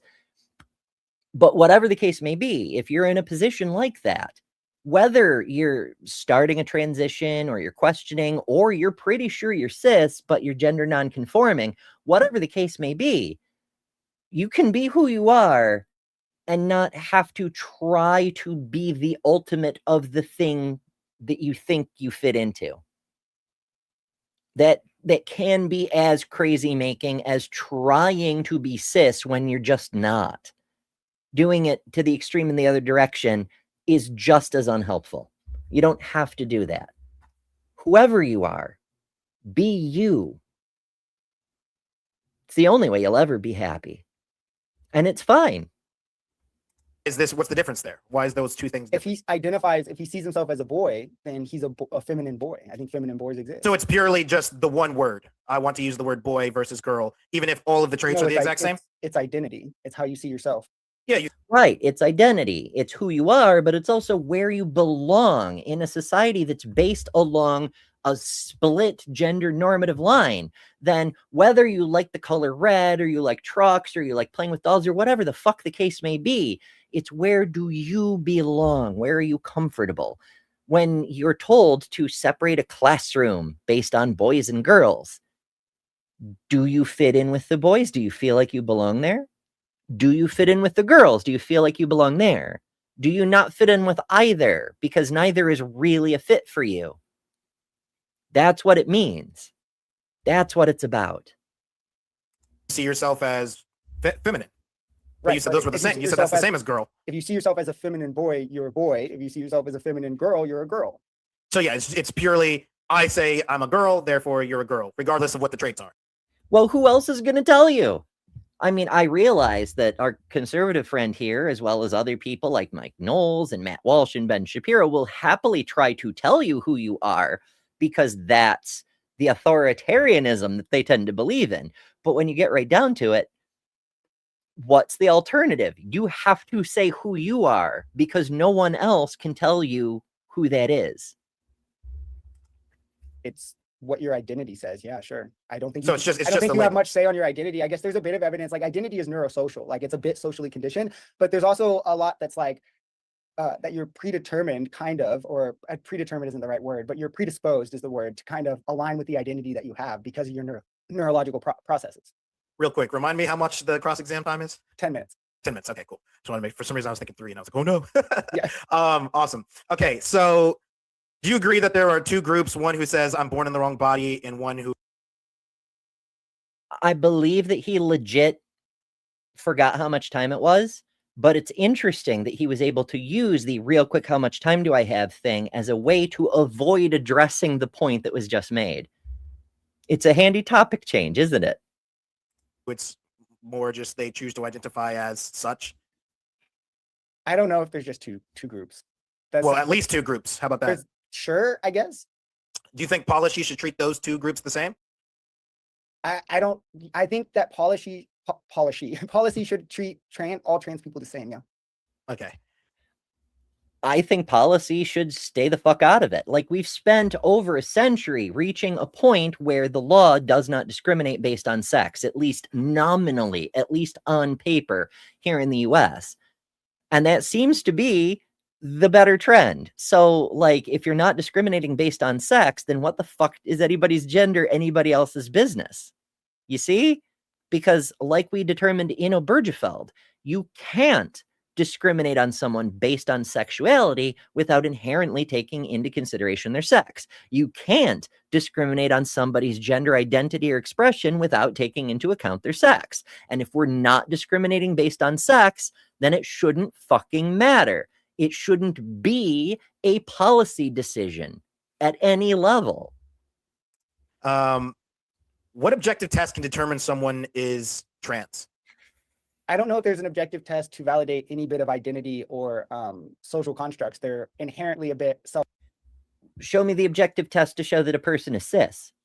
How do you take a trans person and say, no, we've run this certain scan and it's shown that you're cis? Or how do you take a cis kid and know that they're going through the right puberty for them? You know? Like, these things, they don't make sense when you reverse them. For people who are so interested in arguments to absurdity, they're not really exploring their own preconceptions at the same level of scrutiny. Self-representative, right? Okay. If gender identity is internal and subjective and self-identifying, on what basis should others be required to affirm it? I would think it's immoral to do otherwise. Okay, he says it's immoral to do otherwise. I think it should be affirmed to the same degree as every other gender. When a woman comes up to you and says, I'm a woman, you should treat her like a woman. That's all that's required. You don't have to affirm in the way he might be thinking, oh, you're such a womanly woman. No, just don't be a jerk. And the same thing with a man or a non-binary person.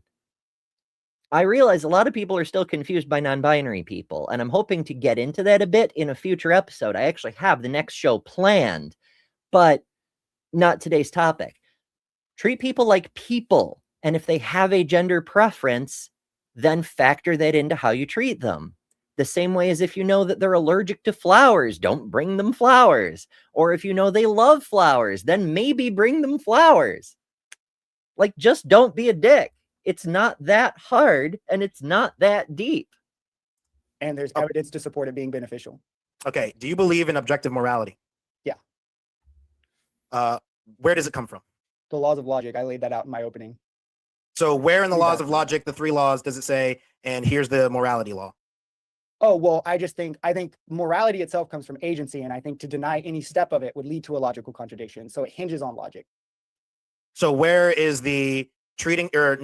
So agency is the key thing. And whether he can make the case for whether that is logic-based and objective, that's a hell of a reach. But whether he can or not, if we simply go with the axiom or the presupposition, if you prefer, that agency should be protected because we benefit from agency being protected, then it becomes axiomatic that everyone's agency should be protected. Like, we don't need to justify it all the way back to the laws of logic. if we can all agree on that starting point, that value-based starting point. And while not everybody would agree, that does create a contradiction to not agree, to say we shouldn't allow everyone their own agency. Well, then you don't get a vote by your own logic, and so your opinion doesn't get counted in the consensus. It's the fun thing about contradictions. They don't actually make sense. Not affirming trans people is immoral. Where's that in the laws? Sure, I'm an agent. To be an agent, I need agency. For agency, I need my minimum sufficient freedom and well-being. That creates a rational commitment. The former is necessary for the latter. To have agency, I must have freedom and well-being. If I don't have freedom, I can't act. To have agency is to act for reasons, right? If I don't have my freedom, I can't act. If I don't have my well-being, I can't act or deliberate. You need to do those things for agency. And if agency alone is sufficient for me to have freedom and well-being, then agency, anyone with agency must have their freedom and well-being. To say someone ought to have something is to say they have the right to it. Everyone has the right. That's a big ball of philosophy. But one thing that stood out to me as a person who does follow philosophy is that it was kind of circular. It's saying in order to have agency, I have to have freedom. Freedom of action is what agency means. It's an entailment of it. So the argument is kind of circular there. To freedom and well-being, not affirming a trans person is shown to harm their well-being. Thus, it is objectively immoral. Can you prove that everyone deserves freedom and well-being? Yeah, because it is a rational commitment to agency. To deny that would be a contradiction. What's the contradiction? You're denying something you're rationally committed to for agency. You're using your agency, something you need freedom and well-being for, to deny freedom and well-being. That's a contradiction. You don't need freedom and well-being to have agency. Yeah, you do. Agency is to act for reasons. To act for reasons, you must have freedom and well-being, or you cannot act for reasons. I don't think that follows either. Like, you don't necessarily have to have well-being in order to act for reasons. Agency would just be the ability to act. I guess that's not a question. So I'll just move on from there. It's true. Agency could be defined as just the ability to act. And for that, you do need freedom, but not necessarily well-being. But if you start denying freedom, then you're limiting your own ability to act, which does create a contradiction. So, yeah. Can you name a randomized controlled trial showing long-term mental health improvement from medical transition in minors?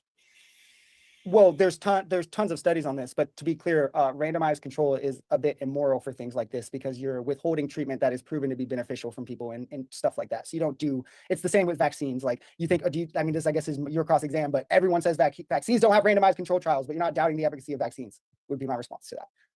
It's immoral. So the question was, can you name one?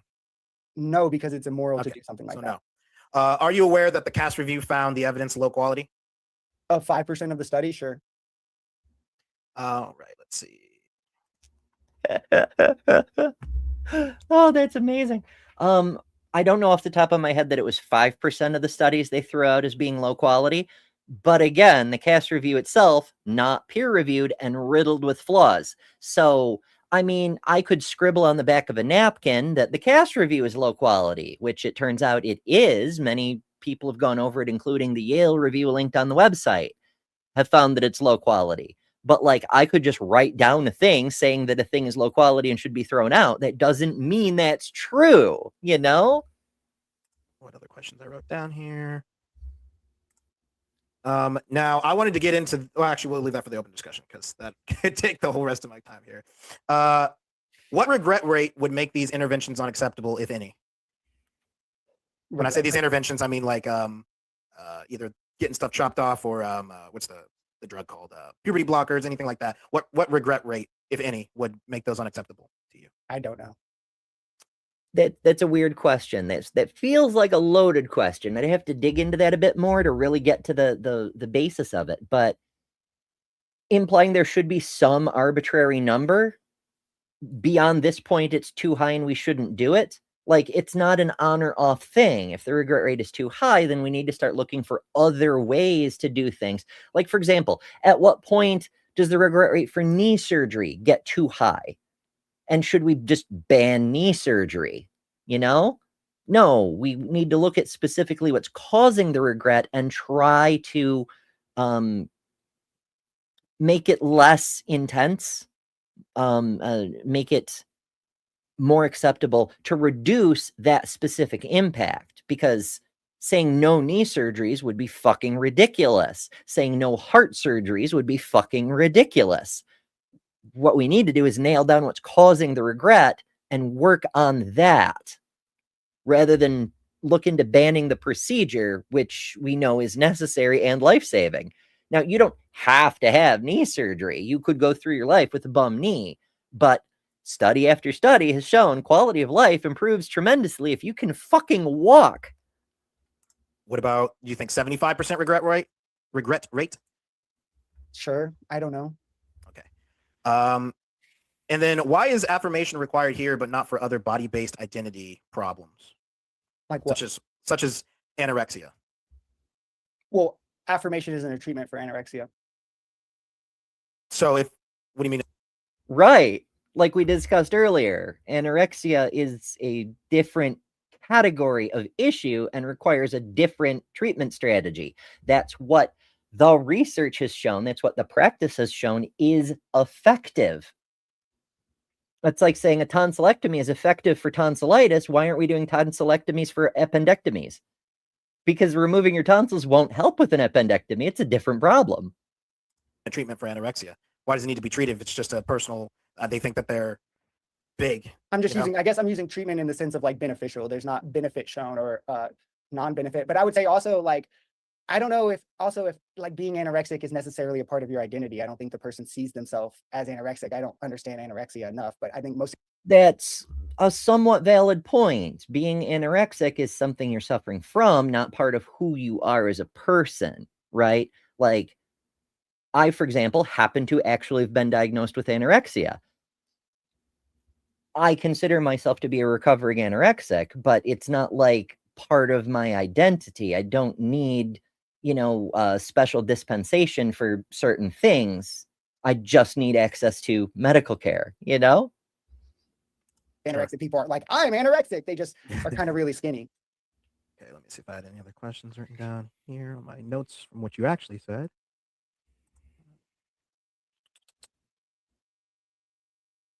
TikTok. Yeah, I was just making sure I didn't have anything. I had like a separate page of notes from what you actually were saying, and these are obviously predetermined questions. It's interesting that they edited these episodes before they went up, but they didn't edit out these kind of long pauses. Maybe it's because they're timed sections, and so they want the audience to be able to run a timer along at home and make sure that the time is right. But also, every time they finish one of their sections, they just concede the rest of their time. So it doesn't matter. It's just very curious to me. A lot of these don't apply since we're not going down the wrong body route. At least you're not going down that route. Cool. I think I'm good. I think I yield my time. Do you think the measles vaccine is safe? Yeah, he ended up yielding his time. There wasn't a reason for that to be in there, but whatever. Okay, we're going back to Mr. Progressive's cross-exam at this point. Safe and efficient? You said, do I think? Yeah. Yes. Is there a randomized control trial for the measles vaccine? I am not sure. There's not. Do you still think it's efficient and safe? I do think it's efficient and Okay, safe. why do I you don't think it's know if efficient what you and said safe? is true or not. I'm just going off your word. So if obviously. there's not a randomized control trial for it, why do you think it's safe and efficient? Or even with the fact that you don't know if there's one, why do you think that it's safe and efficient? I think that it's safe and efficient because I have seen the data of the spike in history with measles and Okay, so data. So you thing think being that entered in. data, scientific data. Oh, there's data besides randomized control trials? You don't say. Leading you to a conclusion is a good way to come to truth. I think that it can aid us in coming to truth. Yes. Sure. Yes or no? Do you think that sex refers to biological traits like chromosomes, hormones, gametes, these kinds of things? I think that's part of what sex is. Yeah. What do you think else applies to sex?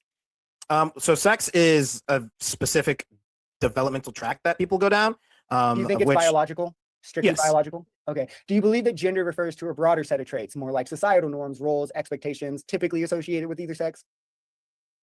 No, I don't think that. Okay. Why do you think that among all major biological associations, they agree that there's a difference between the two? Well, there is a difference between. I just disagree on the label. The thing that you said is a thing that exists. I just don't think the label is gender. I'm curious what label he thinks applies to what everyone else means when they say gender. Because there is a difference, right? Like women in Iran have different social expectations than women in the UK. You know, gender is demonstrably non-biological. So what do you mean? Sure. So what do you think gender is? And why do you disagree with like the Stanford definition, Cambridge definition, Merriam definition, all biological associations on the definition of gender? So I think that gender and sex are synonyms, and I disagree because everybody else did until about 50 years ago. Now, Right. language is Right. So it hold on, moves, wait, so- stop. So we should use science from I disagree because feels. Awesome. Very scientific of you, buddy. 50 years ago rather than science from today. No, this is a language Okay, question. so we'll move on. So then, do you think that societal roles are objective or subjective? That's a bit vague, but subjective, I guess. Yeah, because they're not identical in any two societies, right? Like Saudi Arabia Yeah, and I Nordic mean- countries. So then, if societal roles aren't objective, Yeah, basically what I said. So yeah, bonus points. He's thinking on the right track here. Objectively, right, and societal roles aren't biological, wouldn't you say then that gender has to not be biological or at least objective because parts of that go into gender are not objective or biological? Again, okay, I gotta switch over to comment because this is hilarious. This chatter named CSS says, so long as alphabet people call me cis, despite hating the term, I too have no problem reminding them that their government ID points out their Adam's apple. I have yet to see a government ID that points to anyone's Adam's apple. What the hell are you talking about? Oh, silly people. My goodness. No, it doesn't matter if you like the term cis or not. That's the word for what the thing is. It's just like if a trans person doesn't like the term trans, it's a descriptor. It's like if a tall person doesn't like the term tall, don't call me tall, I'm just a person. It's just a descriptor. You don't have to get worked up over it. and gender to me is the same as sex. If we're talking about personality, yeah, personality is subjective. Sure. Do you think that biological sex is binary to say that you can either be 0 or 10, or do you believe that it's bimodal where most will be 0 or 10, but you can fall anywhere in between? I think it's binary. You either have Wolfian ducks or Mullerian ducks. Only two options. That's a new one. I hadn't heard a person use that one before. I wonder where he got that from, because often with these anti-trans arguments, I can pin down pretty close to specifically who they've been listening to get the specific argument. I haven't heard that one before, so I wonder where it's from. But also, no, that's not how that works. So for anybody who's not familiar, because we don't do a whole lot of biology on this channel, unless we're doing a special biology episode of something. Wolfian ducts are, well, basically the opposite of Mullerian ducts, right? Like the Mullerian ducts are what eventually form into the uterus and fallopian tubes and so forth. The Wolfian ducts are the same thing, but for a male reproductive system. They will turn into the vas deferens, the epididymis, and all of them come together at the organ that becomes either the prostate or the cervix, depending on how everything else develops. And here's a fun thing about that. People on HRT, that organ, the prostate cervix thing, starts to switch. 100% of trans men on HRT have prostate tissue in their cervix. So that's neat, isn't it? That exist. Sure. So that's how the two sides are defined? Yeah, there's a male tract and a female tract that you can go down, and everybody's on one or the other. Sure. Well, you realize there's people born with both, right? You can be born with No, both you of can only both. go down one of the tracks. That's not true. It's 100% true. It's absolutely not true. Okay, wait, what data or anything do you have to back that up? Because I have tons of study on sex Yeah. bimodal, and that's absolutely not true. Now, again, many studies, not just trans science, but intersex science are linked on the website, betterthanembrew.com. But we don't even have to go there. Hi, hello, me. I am a person with both. Behold. Now, in my case, I'm a weird sort of critter. I'm twins that fused in the womb. We're called a chimera. And I have not just two different genetic codes making up my body, but I have two distinct reproductive systems making up my body. So yeah, you can have both. Granted, I'm a different kind of edge case than they might be thinking of. but you can have both. Absolutely. So I'll mess up these names, but There are other kinds of intersex conditions where you can end up with both. I forget the name of it off the top of my head, but you can have a heterogeneous cis man who has, I believe it's called persistent Mullerian duct syndrome. And even though the person is a man, is a male with XY chromosomes and everything, if you do some poking around in their abdomen, you're going to find a uterus and fallopian tubes. If you put that person on estrogen therapy and testosterone suppressants, that uterus will develop a lining. And if you put them on a progesterone cycle, like birth control, that lining will shed. You can make a man, a male, menstruate. You can have a fully operational uterus in a person with persistent Mullerian duct syndrome. Now, that can be dangerous because if there's no opening to the vaginal canal, then that shed lining has nowhere to go, and that can be a big problem. But you can do it. And in fact, there have been XY males who have carried children that way. It's rare, but it happens. It's pretty neat. More Prasad Torchia, the developing human clinically oriented embryology. The early embryo has indifferent gonads of both mesophrenic, which is Wolffian, and paramesophrenic, which is Mullerian ducts. And those are the only two pathways that exist. Right. And then there's intersex, people who have variations with both of these. That's incorrect. They still only have one. Not true. They're anatomical. What you're saying is just not true. But it is true. Their anatomical parts could be different, but yep, I just don't exist, according to our friend here. Granted, we're not super common, but we're not super rare either, right? Like if you add up all the different people with our various types of conditions, there are millions of us, you know? It's not like it's one on the planet or four on the planet or whatever the case may be.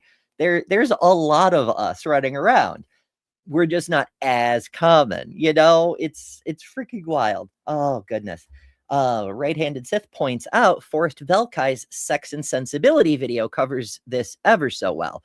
And it does. Forrest does a really good job. It's very comprehensive and very entertaining. So anybody who isn't familiar and wants a video as a primer to learn more, that's a good place to look. That's Forrest Velkai, velkailabs.com. They're still on one of those two tracks. That's not true. So like congenital adrenal hyperplasia, right? When inherited from both parents, a baby has XX chromosomes, but they have all the external genitalia of a male, as well as all the other physical traits, but inherently they have the reproductive organs that a fertile female would have. Would this person be male or female to you? So intersex, everyone goes down. Would this person be male or female to you? I asked you specifically. He's just dodging the entire scenario. So this is a lot like, shoot, I can't remember who wrote up the thing. It could have been Robert Sapolsky, but it could have been someone else, and the name just isn't occurring to me. So, you know, forgive me for getting that wrong. But there's an example of a person with complete androgen insensitivity syndrome, which is basically a person with XY chromosomes who has male reproductive organs that do produce testosterone, but because their body doesn't respond to androgens, they have androgen insensitivity, their body never develops male characteristics. And so they end up with an entirely female morphology. So what do you call that person? Is that a woman with an XY chromosome, or is it a man with a uterus? Which is it? Question. This is my cross. Restate it. Sure. So congenital adrenal hyperplasia. This is a real condition. When you inherit this from both of your parents, you're born XX chromosomes, but you have the external genitalia of a male as well as other masculine physical traits. Internally, you have the reproductive organs that a fertile family have, but you're born also without fallopian, or a fertile female has, sorry, not family, but you're also born without fallopian tubes. Is this a man or a woman to you, a male or a female? Do they have Wolffian ducts or Mullerian ducts? I just described to you how they have a but it's based. He's so hung up on these ducts. He thinks that's his gotcha. He thinks that's the one thing.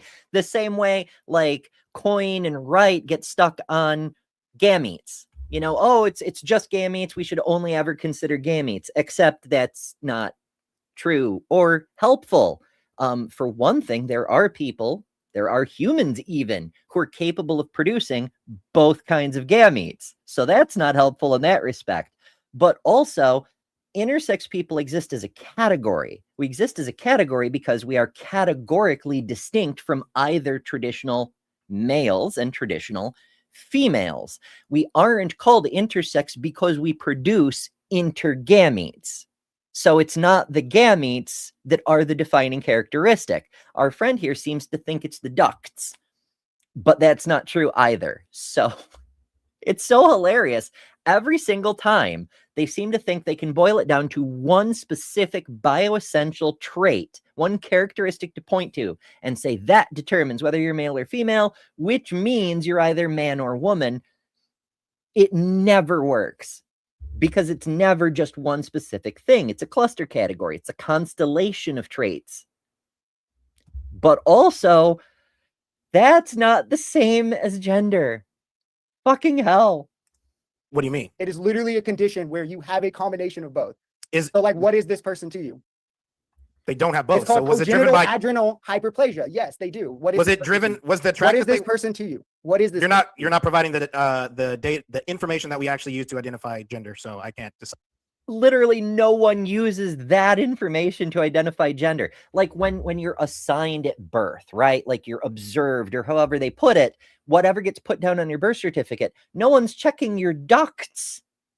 They do it by a quick glance at your external morphology. And if there's some ambiguity, they get out a ruler. If the glans is below a certain length, they call it a clitoris and you're a girl. If it's above a certain length, they call it a penis and you're assigned boy. And if it's in between, shrug.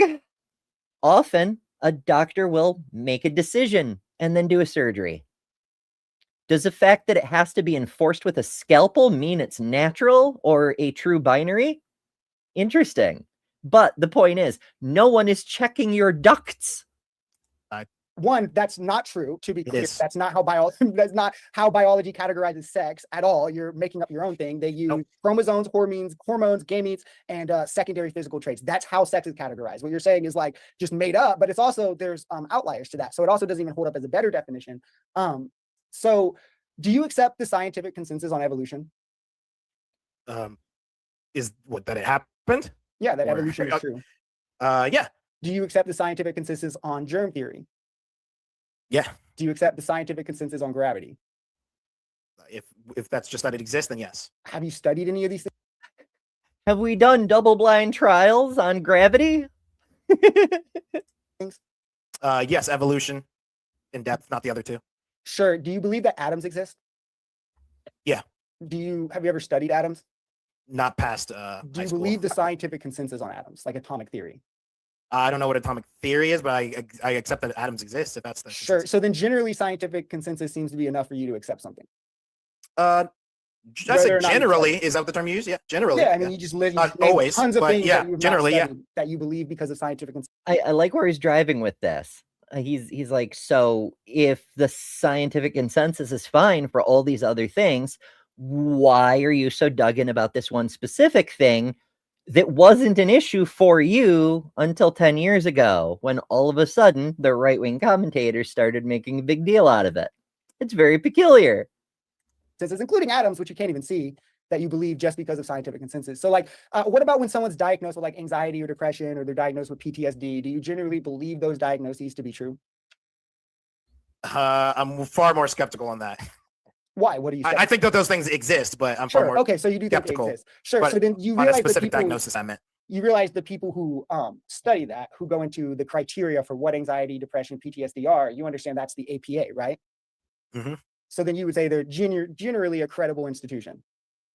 Well, yes, but the difference is with that is that something like depression is an observable thing that we can all see. You know, you can't get out of bed every day. Right, so You're is blah blah gender. blah blah. And so yeah, so is thinking that Right, but depression tends to have an underlying cause, whether it's a chemical imbalance or a certain kind of trauma or whatever the case may be. It's like not a thing that just happens, it happens for a reason.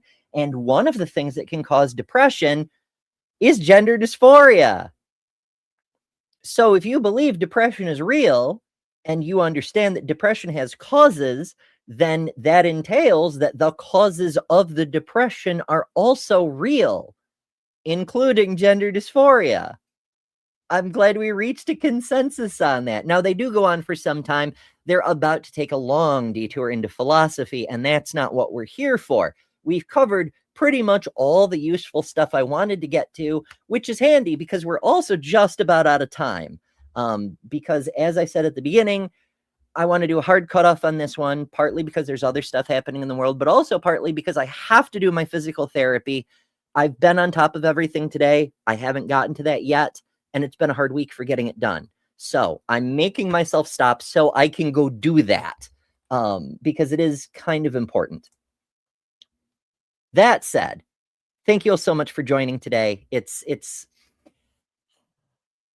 There's a lot to be said about these kinds of discussions, but the fact that they were able to keep it mostly civil and mostly in an intellectual vein gave us a lot of opportunity to talk about what people are talking about, to correct some of the things they got wrong, and other assorted benefits along those lines, including having a couple of laughs along the way. But that's going to do it for this time. Remember to join us weekdays at 11 a.m. Eastern for Learn Together Live, the secular morning show where we try to do what's on the label and learn together live and try to make the world suck a little bit less every day. Remember to help those less fortunate if you're able. We keep a list of community members in need and their fundraisers on the website also, betterthanember.com/help in this case. If you want to support what I'm doing here, there are a bunch of ways you can do that, from super chats to super thanks if you're watching after the fact. Patreon, Venmo, Cash App, and more are linked both in the description and on the website, along with all my other links to the other stuff I do. The gender science that I've been referencing this entire show, resources for GSM people, and of course the merch store. All of that at betterthanember.com. As always, remember, you don't have to give into confirmation bias and prop up bullshit anti-science propaganda because your beliefs demand it. You can just accept what's demonstrated to be true because you are better than religion. Good night, folks. Thanks to all our patrons and top-level members for December. Miranda, Karen Butcher, Jessica the Transmetal Alchemist, Robin Webster, Maya Adkison, Jimmy Tux, Ian Chen, Lilith, Ember Lynn, The Barely Bearable Atheist, Eric Wander, Jason Jacoby, Lil of All Trades, Deviant Outcast, Kelly King, the Detroit Atheist Queen, The Mighty Filbert, Secular Feelinist, and Geo Sam. And you can add your name here next month by signing up at patreon.com/betterthanember, or by joining Emberships here on YouTube at the Cinder level, which includes all the custom emojis, tons of member-exclusive content, member-only live streams, and a bunch of other stuff. I deeply appreciate all the supporters who keep this channel going. Thank you so much. Because of you, we're building a wonderful community that I'm very proud of.